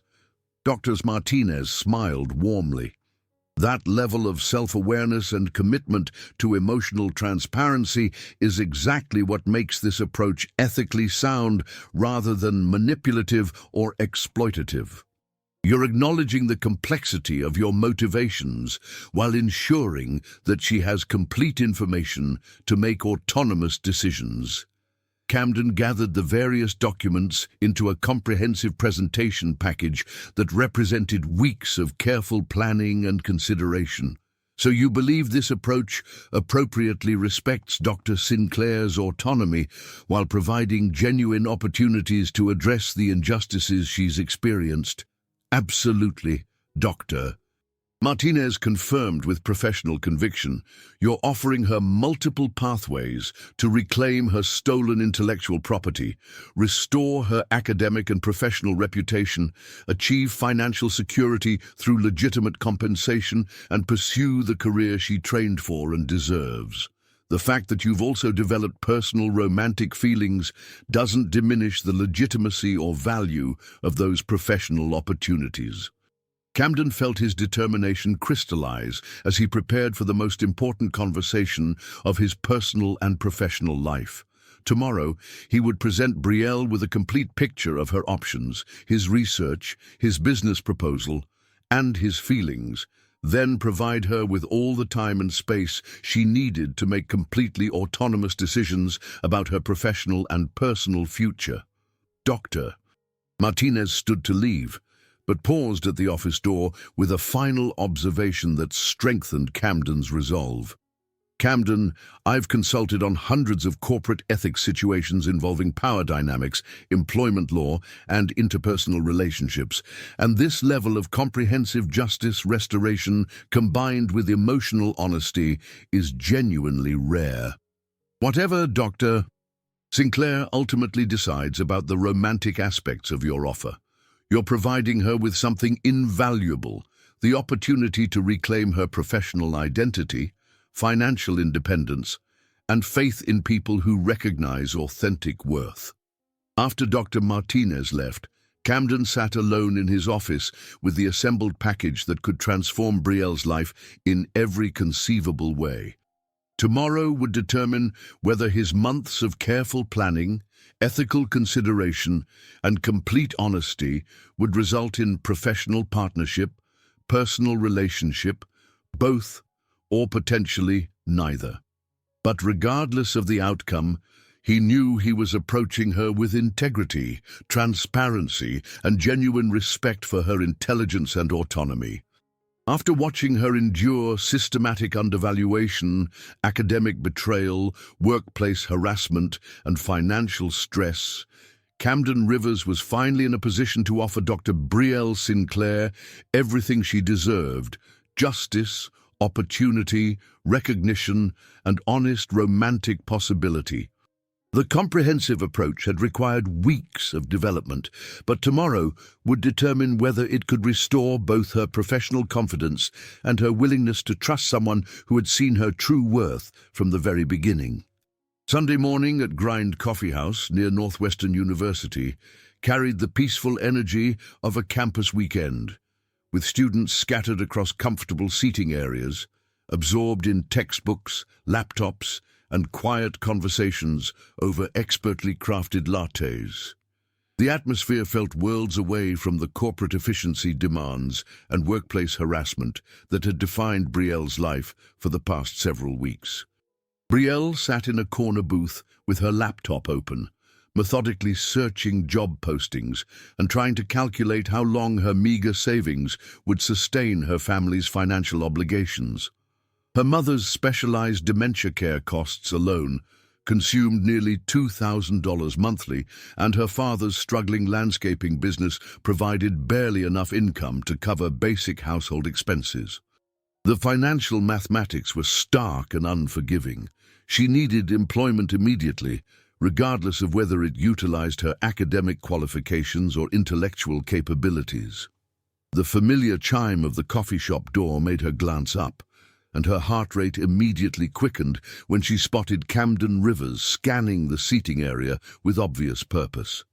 He looked different today, less polished business executive, more approachable in dark jeans and a navy sweater, but carrying a leather portfolio that suggested this wasn't a casual social encounter. Their eyes met across the coffee shop, and Camden's expression showed relief mixed with something deeper that she couldn't quite identify. "Brielle," he said as he approached her table, his voice carrying warmth that felt both familiar and unexpectedly intimate. "Thank you for agreeing to meet with me. I know yesterday was traumatic, and you have every reason to be suspicious of unsolicited professional advice from customers. Please sit down," Brielle replied, closing her laptop and trying to read his expression. "I have to admit, I'm curious about these professional possibilities you mentioned, though I should warn you that my recent track record with employment situations hasn't exactly been stellar." Camden settled into the chair across from her, placing his portfolio on the table with careful deliberation. "Actually, your employment track record is exactly what I want to discuss. But first, I need to be completely transparent about something that might change how you view this entire conversation." He paused, and Brielle could see him gathering courage for something significant. "Brielle, I haven't been entirely honest about my background or my reasons for spending so much time at Riverside Diner. My name is Camden Rivers, and I'm the CEO of Rivers Global Communications. We specialize in AI-powered translation services and cultural consulting for Fortune 500 companies expanding into international markets." Brielle felt the world shift slightly as she processed this information. "You're a CEO?" she said slowly. "Rivers Global Communications. I've heard of your company. You've been in the news for several major international consulting contracts." "Yes, and that's directly related to why I've been observing your interactions at the diner for the past 3 months, Camden continued, his voice gaining confidence as he committed to complete honesty. "Rivers Global has been struggling with a critical gap in our service offerings. We can provide technical translation, but we consistently fail at cultural adaptation and authentic cross-cultural communication. Those failures have cost us millions in lost contracts and damaged client relationships. Brielle's analytical mind immediately grasped the business implications. Cultural miscommunication can destroy international deals, even when the technical translation is perfect, she said thoughtfully. Different societies have completely different approaches to relationship building, decision-making processes, and business protocols. Exactly, Camden said, his enthusiasm obvious. And watching you navigate complex cultural interactions with natural expertise made me realize you possess exactly the combination of linguistic knowledge, cultural intelligence, and interpersonal skills that could revolutionize our entire service approach. He opened his portfolio and withdrew a thick folder of documents. But there's more to this story, and it's where my professional interest became deeply personal. Brielle, I've conducted extensive research into your academic background, and I've discovered something that should make you absolutely furious. Camden handed her a comprehensive report that made her hands tremble as she recognized familiar names and research topics from her abandoned dissertation. Dr. Marcus Thornfield has systematically stolen your intellectual property and profited enormously from research that you developed during your PhD program. The cultural adaptation algorithms that made him academically famous and financially successful. Those are your original theoretical contributions, your computational models, your breakthrough insights. Brielle stared at the documentation, feeling years of suppressed anger and frustration rising to the surface as she saw proof of what she'd always known but could never prove. This shows that my research predates his publications by 8 months, she said quietly, her voice carrying controlled fury. The time-stamped files, the conference presentations, the UNESCO project documentation. This proves he stole everything. More than that, Camden continued gently. His stolen research has generated $3.7 million in licensing fees from technology companies. Companies that are now using your intellectual contributions to solve problems we've been struggling with at Rivers Global. Brielle looked up from the documents with tears of anger and vindication in her eyes. $3.7 million from my work while I've been serving coffee and trying to afford my mother's medical care. Camden's voice grew firmer, carrying the authority of someone accustomed to making life-changing business decisions. Brielle, I want to offer you 3 separate but related opportunities. First, a position as Director of Cultural Intelligence at Rivers Global, with a starting salary of $180,000 plus equity participation and comprehensive benefits that include family medical coverage. Her breath caught as she processed the financial implications of legitimate compensation that could transform her family's circumstances overnight. Second, Camden continued complete legal support to pursue intellectual property theft charges against Dr. Thornfield and recover the full financial compensation you're owed for your stolen research. Our legal team believes you have an excellent case for recovering the entire $3.7 million plus additional damages.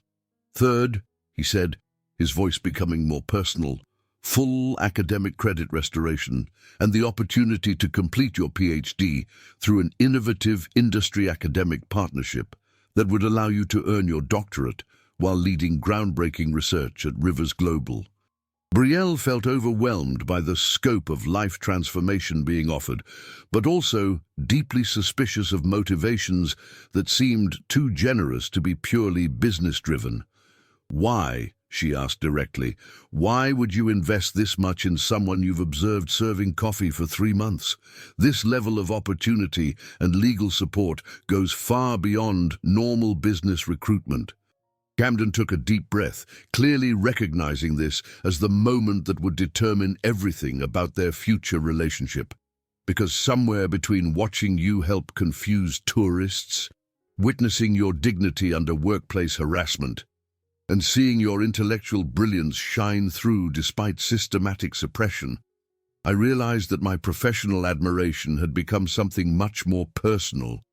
He reached into his portfolio and withdrew a separate de-sealed envelope. This contains a letter explaining my feelings in detail, but I need you to understand something crucial first. The professional opportunities I've outlined exist completely independently of any personal considerations. Whether or not you have any romantic interest in me, the job offer, legal support, and academic restoration are legitimate business decisions based on your proven expertise and our company's genuine needs. Belle accepted the envelope with hands that trembled slightly, understanding that she was holding something that could change not just her career, but her entire life trajectory. "I need time to process all of this," she said honestly. "The professional opportunities sound incredible, but the personal element adds complexity that I need to consider carefully." "Of course," Camden replied with obvious relief that she hadn't immediately rejected everything. "Take all the time you need.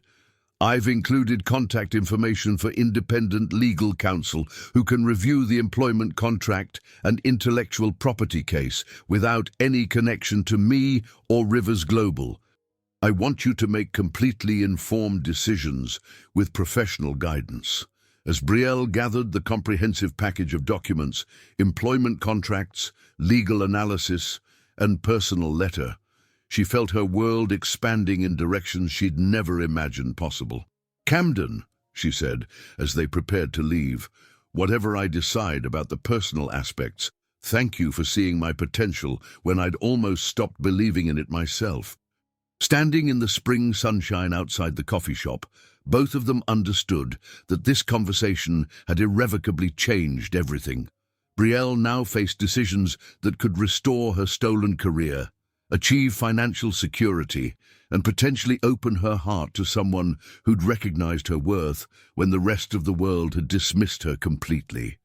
The comprehensive offer represented not just professional opportunity, but validation, justice, and the possibility of love built on mutual respect and intellectual partnership. Monday evening found Belle in the law offices of Martinez and Associates, sitting across from Dr. Elena Martinez's sister, attorney Carmen Martinez, who specialized in employment law and intellectual property cases. The elegant conference room overlooked downtown Chicago, and Carmen's credentials, Harvard Law, former clerk for a federal appeals court judge, and a track record of successful cases against major corporations, provided exactly the independent expertise Belle needed. "I've spent the entire day reviewing these documents," Carmen said, spreading the employment contract, intellectual property evidence, and legal analysis across the polished conference table. "And I have to tell you, Belle, this is one of the most comprehensive and ethically structured offers I've encountered in 20 years of employment law practice." Belle leaned forward, her analytical mind craving professional validation of what seemed too good to be true. "The compensation package, is it legitimate for someone with my background, or is it inflated because of personal considerations?" Carmen consulted her research notes with the precision of someone who'd spent her career evaluating fair market compensation. "Your PhD-level expertise in computational linguistics, combined with proven research that's already generated millions in commercial value, absolutely justifies the $180,000 base salary plus equity participation. If anything, given what Dr. Thornfield has earned from your stolen work, this compensation is conservative." She pointed to specific contract clauses that demonstrated sophisticated legal protection. More importantly, the contract explicitly states that your employment is based solely on professional qualifications and business value, with termination protections that prevent any personal relationship complications from affecting your job security. This is extraordinarily ethical structuring for a situation involving mixed professional and personal motivations. "What about the intellectual property case against Dr. Thornfield?" Brielle asked, still struggling to believe that justice might finally be possible. "Do we actually have a strong legal foundation?" Carmen's expression grew fierce with professional determination. "Brielle, the evidence Camden's investigators assembled is comprehensive and damning. Time-stamped research files, conference presentations predating Thornfield's publications, documented UNESCO project work, and clear patterns of academic fraud. We have an excellent case for recovering the full 3.7 million plus additional compensatory damages." She pulled out another folder of legal precedents and case law research. "Additionally, I've discovered that Dr. Thornfield has a pattern of appropriating graduate student research. 2 other former PhD candidates have made similar allegations, and we could potentially build a class action case that exposes systematic intellectual property theft across multiple years." Brielle felt tears of relief and vindication beginning to form. After 8 months of believing she was powerless against institutional corruption, the possibility of legal justice felt almost overwhelming. "The personal element of Camden's offer," she said carefully. "How should I navigate the professional and romantic complications?" Carmen smiled with the wisdom of someone who'd seen many complex relationship situations in her legal practice. Honestly, his approach demonstrates remarkable ethical consideration. By providing independent legal review, explicit contract protections, and complete transparency about his motivations, he's done everything possible to preserve your autonomy and protect your interests. She leaned back in her chair, her professional assessment clear. "Brielle, most employment law violations I encounter involve people in power taking advantage of vulnerable situations. This is the opposite. Someone with resources and influence using them to address injustice and provide legitimate opportunities. The fact that he's also developed personal feelings doesn't diminish the professional value of what he's offering." That evening, Brielle sat in her small apartment, reading Camden's personal letter for the 3rd time, while her mother slept peacefully in the adjoining bedroom. The letter was honest, vulnerable and respectful in ways that made her heart race with possibility she'd almost stopped believing existed. "Brielle," the letter began, "watching you navigate challenges with grace, intelligence, and unwavering dignity has taught me that professional admiration and personal love aren't separate emotions. They're interconnected recognition of someone's extraordinary character. I fell in love with your mind first, your compassion second, and your strength third, but it's the combination of all 3 that makes you irreplaceable both professionally and personally." The letter continued with detailed explanations of his feelings, his commitment to her autonomy, and his hopes for their future, but concluded with absolute clarity about her freedom to choose. "Whether you accept the professional opportunities, pursue the personal relationship, both or neither, you deserve to know that someone sees your true worth and is willing to fight for your right to achieve everything you've earned through your own exceptional abilities." Tuesday morning, Brielle called Camden's office and scheduled a meeting for that afternoon. "I've made my decision," she told him as they sat in his executive conference room overlooking the Chicago skyline. "I'm accepting the professional opportunity. The Director of Cultural Intelligence position aligns perfectly with my expertise, and the intellectual property case gives me a chance to restore my academic reputation and achieve the financial security my family needs." Camden's expression showed relief and profound happiness. "That's wonderful, Brielle. I believe you're going to revolutionize our international consulting approach and achieve the professional recognition you've always deserved. As for the personal aspects," she continued, her voice carrying new confidence born from professional empowerment, "I need time to explore my feelings without the pressure of financial dependence or career uncertainty. But I want you to know that your honesty, your respect for my autonomy, and your willingness to fight for justice have already started changing how I think about trust and possibility." Camden nodded with understanding that demonstrated his genuine commitment to her comfort and timeline. "I completely understand, and I want you to have all the time and space you need. The professional relationship gives us opportunities to get to know each other as colleagues and equals, which feels like the right foundation for anything personal that might develop." As Belle signed the employment contract that would begin her new life as an executive at Rivers Global Communications, she felt something fundamental shift in her sense of self and possibility. For the first time in 8 months, she was making choices from a position of strength rather than desperation. The comprehensive package of professional opportunity, legal justice, and personal possibility represented not just career advancement, but complete life transformation based on recognition of her true capabilities and worth. 6 weeks into her position as Director of Cultural Intelligence at Rivers Global Communications, Dr. Bel Sinclair stood in the elegant conference room of their Paris office, overlooking the Seine River and feeling more professionally confident than she had since before her academic world collapsed. The past month and a half had been a whirlwind of intensive training, team integration, and increasingly complex international consulting projects that proved her expertise translated seamlessly from academic theory to business application. Today's meeting would determine whether her cultural adaptation strategies could prevent a catastrophic merger failure between Rivers Global's most important client and a prestigious French luxury goods company. The stakes couldn't be higher. A $75 million acquisition that had already been delayed twice due to what the corporate executives called cultural compatibility issues. Bel's Paris team consisted of 5 experienced international consultants who had initially viewed her appointment with polite skepticism. Dr.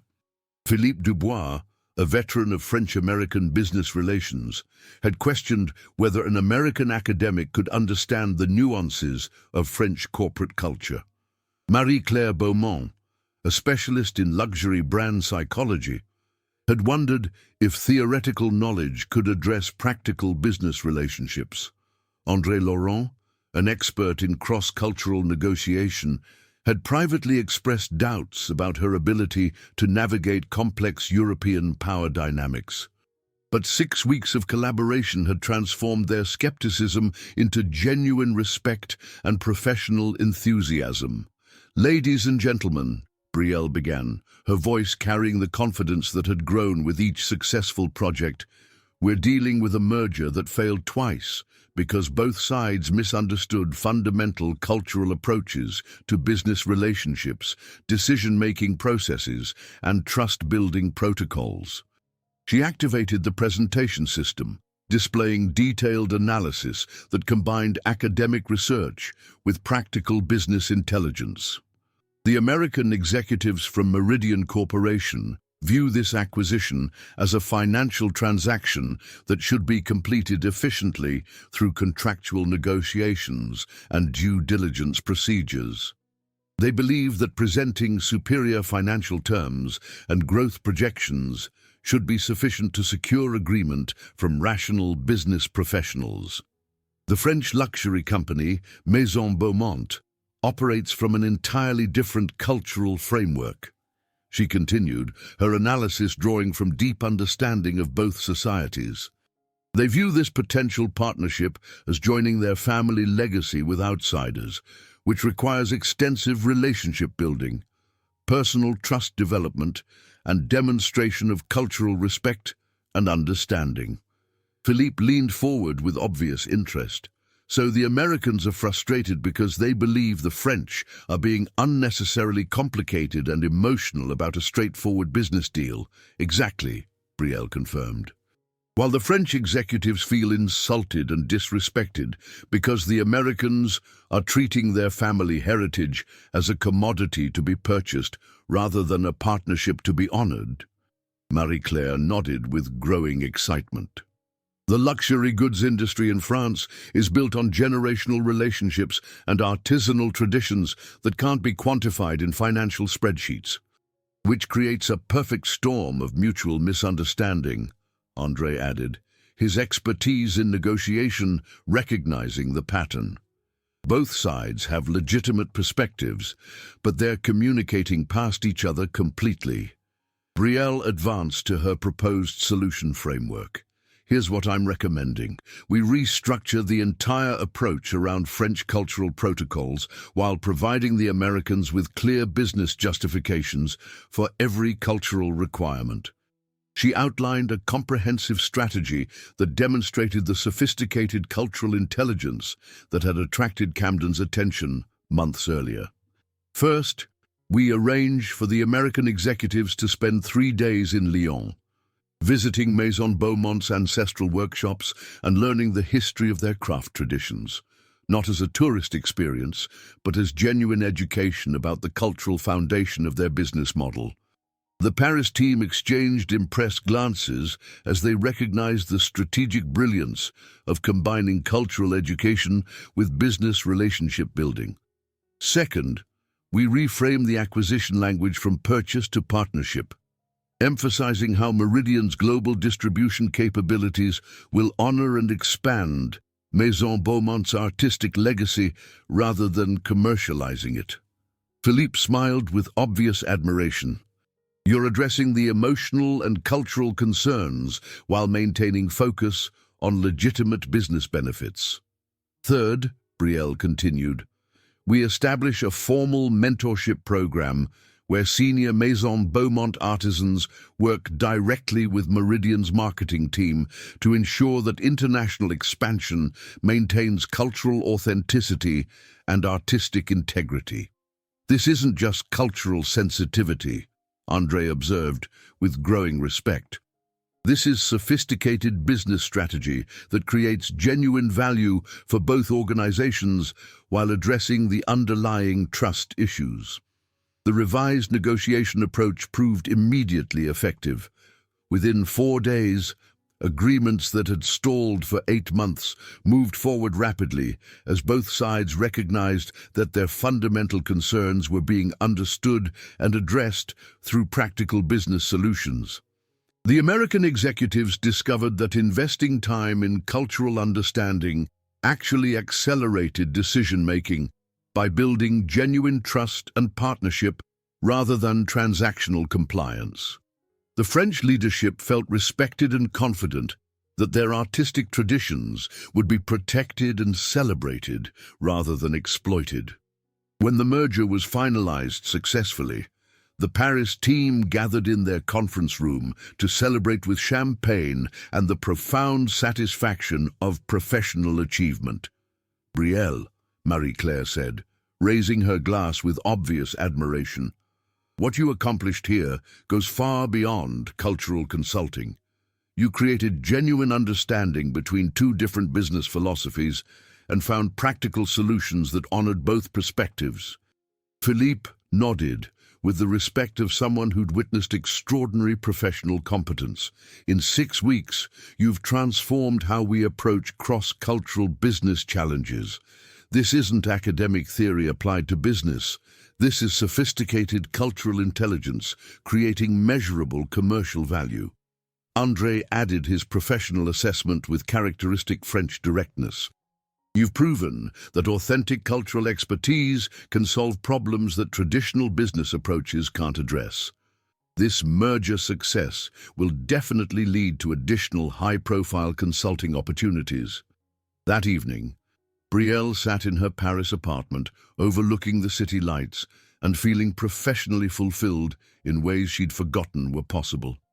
Her phone buzzed with a video call from Camden, who had deliberately maintained professional distance during her Paris assignment to ensure her success felt earned rather than influenced. Belle. Camden's face filled the screen, his expression showing genuine pride and personal happiness. I just received the preliminary report from the Paris team, and they're recommending you for permanent executive partnership track with full equity participation. Congratulations on an absolutely extraordinary professional achievement. Thank you, she replied, her confidence evident in her voice and posture. It feels incredible to use my research expertise in practical applications that create genuine business value. This is exactly the kind of work I dreamed about during my graduate studies. Camden's expression grew more personal as he observed her obvious professional satisfaction and self-assurance. You look radiant. Confident in ways that I always knew you possessed, but that circumstances hadn't allowed you to express. Belle felt her heart rate quicken as she recognized the shift in their conversation from professional to personal territory. Camden, there's something I need to tell you. Working here independently, proving my expertise without any connection to our personal relationship, has given me the confidence to trust my own judgment about other important decisions. She paused, gathering courage for honesty that felt both terrifying and essential. I've been thinking about your letter, about the feelings you expressed, and about the possibility of exploring what might develop between us as equals rather than as someone rescuing someone else. Camden's expression showed hope mixed with careful restraint. What are you saying, Belle? I'm saying that I'd like to explore the personal relationship, she said clearly, her voice carrying the confidence that had grown from professional success. Not because I'm grateful for opportunities you provided, but because I'm finally in a position to choose someone based on mutual attraction, respect, and compatibility rather than need or obligation. The video call couldn't adequately convey the emotional intensity of the moment, but both of them understood that Belle's professional triumph had created the foundation for romantic partnership between true equals. I would love that more than anything, Camden replied with obvious joy. And Belle, the way you've approached this entire situation, insisting on proving yourself independently, maintaining your autonomy, building confidence through your own achievements, it's made me fall in love with you even more deeply. As they ended the call with plans for Camden to visit Paris the following weekend, Belle realized that her life had been completely transformed, not through rescue or charity, but through recognition, opportunity, and her own exceptional competence finally receiving the platform it deserved. The professional success in Paris had restored her faith in her own capabilities and created the emotional foundation for love built on mutual respect and genuine partnership rather than power imbalance or financial dependence. 3 months after the successful Maison Beaumont merger, Dr. Bel Sinclair sat in her elegant Paris office overlooking the Champs-Élysées, reviewing quarterly reports that documented the extraordinary success of Rivers Global's Cultural Intelligence Division. The morning sunlight streamed through tall windows, illuminating documents that proved her expertise had generated over $15 million in new business revenue during her first quarter as an executive partner. Her assistant, Claire Moreau, knocked gently on the door before entering with her characteristic French precision and warmth. Dr. Sinclair, you have a visitor downstairs who says he's here for an unscheduled business meeting, Claire announced with a mysterious smile that suggested she knew more than she was revealing. He's quite insistent that you'll want to see him immediately. I don't have any appointments scheduled this morning, Belle replied, consulting her meticulously organized calendar. Did he provide a name or company affiliation? He said to tell you that the CEO of Rivers Global Communications has urgent business to discuss regarding international partnership expansion, Claire said, her eyes twinkling with barely contained amusement. Belle's heart skipped as she realized Camden had flown to Paris without warning 3 weeks earlier than their planned reunion. They'd been conducting their developing relationship through daily video calls, sharing professional successes and personal conversations that had deepened their emotional connection while respecting the geographic distance that allowed her to establish complete professional independence. Please send him up immediately, Belle said, trying to maintain executive composure while her pulse quickened with anticipation and happiness. When Camden Rivers entered her office 5 minutes later, he looked every inch the successful international CEO, but his expression carried personal warmth and romantic purpose that had nothing to do with business negotiations. "Ms. Sinclair," Camden said formally, then broke into the smile that had captured her heart months earlier. "I hope you don't mind unscheduled visits from your business partner, Mr. Rivers," Belle replied, playing along with the formal tone while standing to greet him. "This is quite unexpected. I thought our partnership discussions were scheduled for next month." "Actually," Camden said, his voice becoming more serious as he approached her desk, "I have some urgent business that couldn't wait for scheduled meetings. Several developments have occurred that require immediate attention and celebration." He withdrew a thick folder from his briefcase and placed it on her desk with obvious satisfaction. "First, the legal news you've been waiting for. Jennifer Walsh called this morning with the final update on your intellectual property case against Dr. Marcus Thornfield." Belle felt her breath catch as she realized they were discussing the resolution of 8 months of legal proceedings that would determine both her financial future and academic vindication. "The federal court ruled completely in your favor," Camden continued, his voice carrying the satisfaction of someone who'd invested enormous resources in achieving justice. "Dr. Thornfield has been ordered to pay $4.2 million in damages, including the full licensing fees plus compensatory damages for career destruction and reputational harm." Belle sank into her chair as the magnitude of financial and professional restoration washed over her. $4.2 million, she repeated slowly.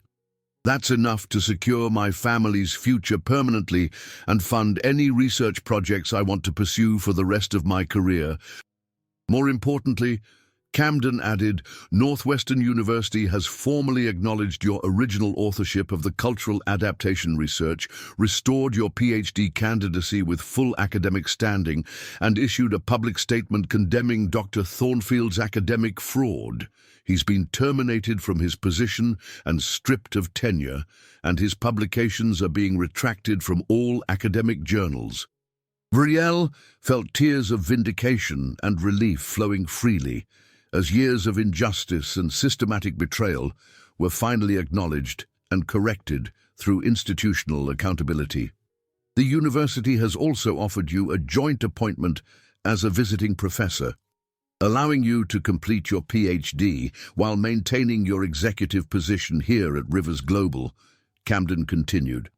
"You can literally have both the academic career you trained for and the business leadership role you've earned through exceptional performance."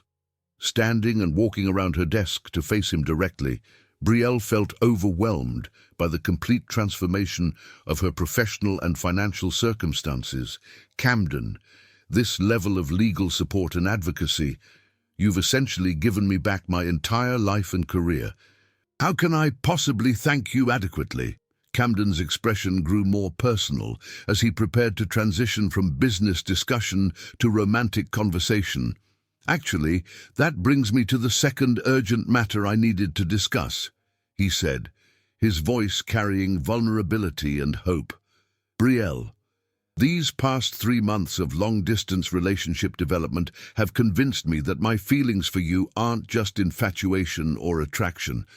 I'm deeply, completely, permanently in love with you as both a professional partner and the woman I want to build a life with." He reached into his jacket pocket and withdrew a small velvet box that made Belle's heart race with possibility and joy. "I know we've only been exploring our personal relationship for 3 months, but I also know that I've never felt this combination of intellectual compatibility, emotional connection, and complete partnership with anyone else," Camden continued, opening the box to reveal a stunning engagement ring that somehow perfectly captured both elegance and strength. "Bel Sinclair," he said, dropping to one knee in her Paris office overlooking the city where she'd proven her professional worth independently. Will you marry me and become my partner in building both a business empire and a family that celebrates everything we've learned about cultural intelligence, authentic communication, and love built on mutual respect? The ring was extraordinary, a brilliant cut diamond surrounded by smaller stones that formed a pattern resembling both French fleur-de-lis and American stars, symbolizing the cultural integration that had brought them together. "Yes," Belle said without hesitation, her voice carrying absolute certainty and joy. "Yes, I will marry you, Camden Rivers. I love you completely. Your integrity, your commitment to justice, your respect for my autonomy, and your partnership in creating something beautiful together."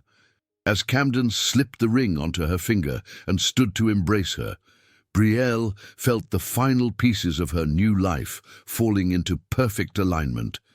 "But I have one condition," she added with the confidence of someone who understood her own worth and power in their relationship. "I want our wedding to be a genuine celebration of both our cultural heritages and our professional partnership. French traditions and American customs, academic colleagues and business associates, my family's story and your family's story, all integrated into something uniquely ours." Camden's kiss conveyed agreement, love, and the deep satisfaction of someone who'd found his perfect intellectual and romantic match.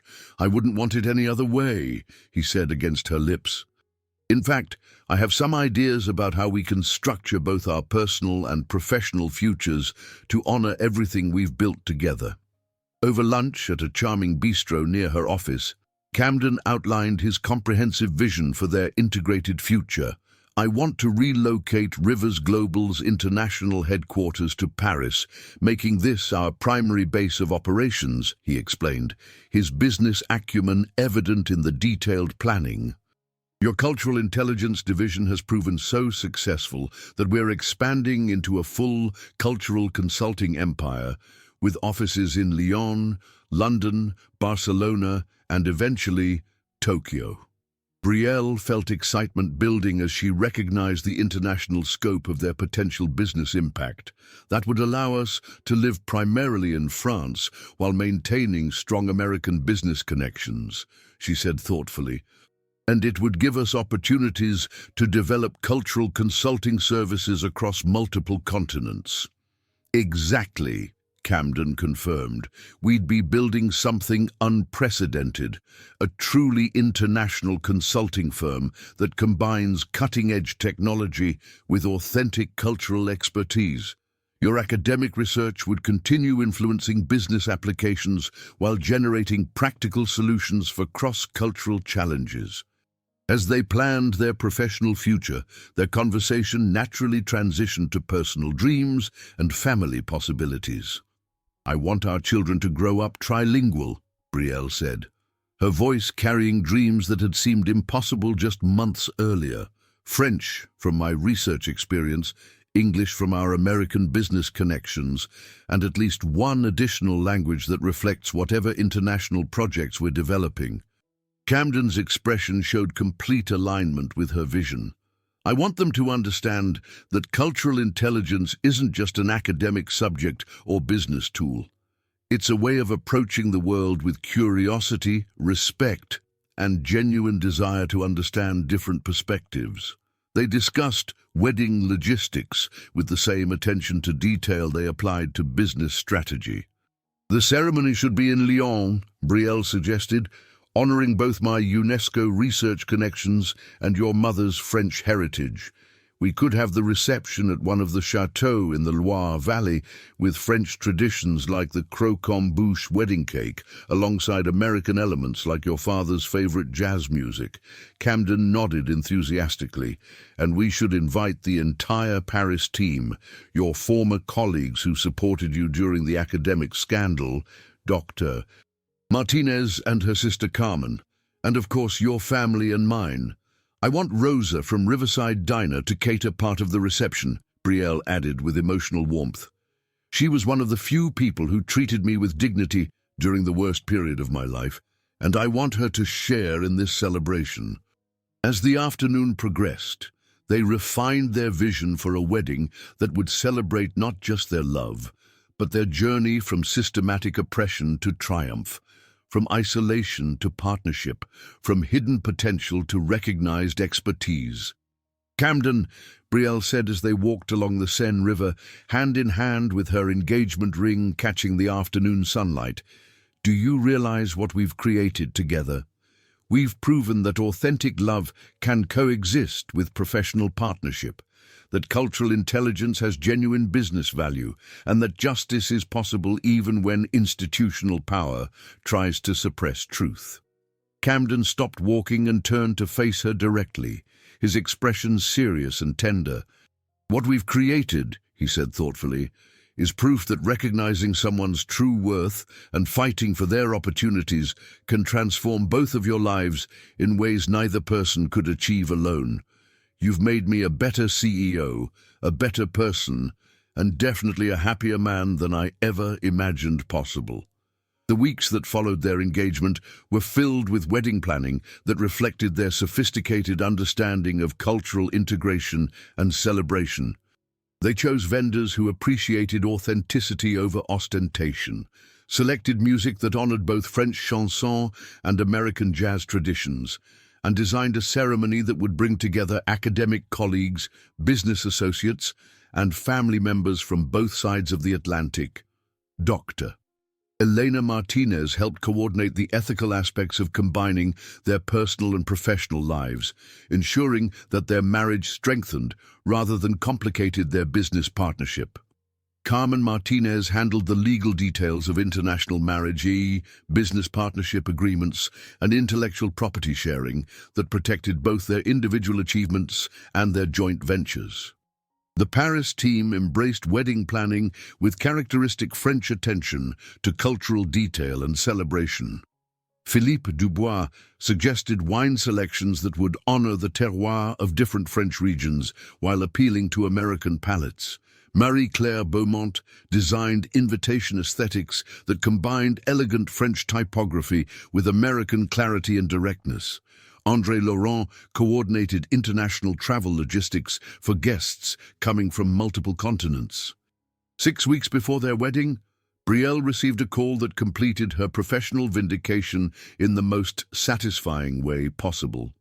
Dr. Sinclair, the voice belonged to Dr. Patricia Hartwell, the Northwestern colleague who had witnessed her humiliation at Riverside Diner. "This is Patricia Hartwell from Northwestern's Linguistics department.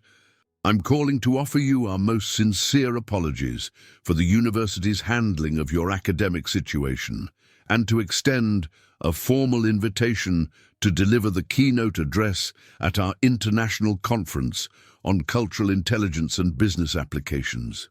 Belle felt profound satisfaction as she realized the same academic community that had dismissed and betrayed her was now seeking her expertise and public recognition. "Dr. Hartwell," she replied with professional grace that demonstrated how completely she'd moved beyond bitterness, "I appreciate the invitation. I'd be honored to share my research on cultural adaptation algorithms and their business applications, especially the recent successes we've achieved at Rivers Global Communications."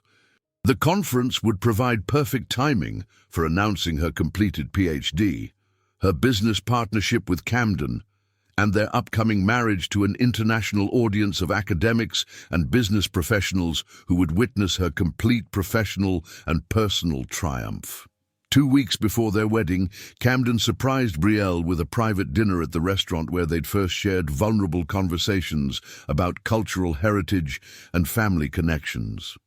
"I wanted to bring you back to where we really began to know each other," Camden explained as they sat at the same table where they'd discussed loss, identity, and the challenges of maintaining cultural connections across generations. "Do you remember what you said that night about language carrying the soul of a place?" Belle asked, her memory precise despite the emotional significance of their first real conversation. "I remember everything about that evening," Camden replied warmly. It was when I realized that my professional admiration for your expertise was inseparable from my growing love for your character, intelligence, and strength. As they shared wine and conversation, both reflected on the extraordinary transformation their lives had undergone since that vulnerable evening when workplace harassment and academic betrayal had seemed insurmountable. "Camden," Belle said as they prepared to leave, "I need you to understand something important. What we've built together isn't just a romantic success story. We've proven that systematic injustice can be overcome through persistence, that hidden talents deserve recognition, and that love between equals creates possibilities neither person could achieve independently." Standing outside the restaurant where their relationship had deepened from professional respect to personal love, Camden took her hands and spoke with absolute sincerity. "Belle, you've taught me that true partnership means fighting for each other's success, celebrating each other's achievements, and building something together that honors both individual strengths and shared values. You've made me not just a better partner, but a better person who understands that love and justice aren't separate goals, they're interconnected commitments." Their wedding day dawned clear and beautiful in Lyon, with September sunshine creating perfect conditions for a celebration that would honor their journey from isolation to partnership, from hidden potential to recognized expertise, from institutional betrayal to triumphant vindication. As Belle prepared for the ceremony in a bridal suite overlooking the city where she'd conducted her UNESCO research, she reflected on the complete transformation of her life circumstances. 18 months earlier, she'd been serving coffee, while her stolen research generated millions for her academic betrayer. Today, she was marrying the man who'd recognized her worth, restored her career, and loved her as both an intellectual equal and romantic partner. The ceremony itself perfectly captured their sophisticated approach to cultural integration. French traditions included the croquembouche wedding cake and champagne toasts, while American elements featured jazz music that honored Camden's father's musical heritage and readings from American poets who'd written about love and partnership. Rosa Martinez had flown from Chicago to cater the reception's American elements, her presence symbolizing Belle's journey from undervalued restaurant employee to recognized business executive. Dr. Elena Martinez officiated the ceremony, providing both legal authority and ethical validation of their relationship's development from careful professional boundaries to authentic romantic partnership. When they exchanged vows, both spoke from notes they'd written independently, but that reflected remarkably similar values and commitments. "Camden," Belle said, standing before family, friends, and colleagues from multiple continents, "you saw my potential when I'd stopped believing in it myself. You fought for my justice when I thought institutional power was insurmountable. You loved my mind, my character, and my strength before loving my heart. And that foundation makes our romance unshakable. I promise to be your intellectual partner, your business collaborator, and your equal in building a life that honors both our individual achievements and our shared dreams." "Belle," Camden responded, his voice carrying emotion and absolute conviction, "you've taught me that recognizing someone's worth isn't charity, it's investment in excellence. You've shown me that love built on mutual respect and shared values creates possibilities neither person could achieve alone. I promise to celebrate your success, support your dreams, and partner with you in building a business empire and a family that proves cultural intelligence. Authentic communication and genuine equality create both professional success and personal happiness." As they kissed to seal their marriage, surrounded by applause from colleagues, family, and friends who'd witnessed their journey from adversity to triumph, both understood they'd created something extraordinary, a partnership that proved love and justice, individual achievement and shared success, professional recognition and personal fulfillment could coexist in ways that transformed both their lives and the lives of everyone who witnessed their story. The reception celebration continued until midnight, with toasts in multiple languages, dancing that combined French elegance with American enthusiasm, and conversations that bridged academic research, business innovation, and personal relationships in ways that reflected their sophisticated understanding of cultural integration. 6 months later, as Dr. Bel Sinclair Rivers stood before an international audience, delivering the keynote address at Northwestern's Conference on Cultural Intelligence. She reflected on a journey that had taken her from systematic oppression to complete triumph through the recognition of authentic worth, the restoration of stolen opportunities, and the discovery of love built on genuine partnership between intellectual equals. Her final words to the academic and business audience captured the essence of both her professional expertise and personal transformation. Cultural intelligence isn't just about understanding different societies. It's about recognizing that every individual carries hidden expertise, overlooked potential, and undervalued capabilities that when properly recognized and supported, can transform both individual lives and entire industries. The question isn't whether hidden talent exists around us. The question is whether we have the wisdom to recognize it, the courage to support it, and the integrity to ensure it receives the recognition and opportunities it deserves.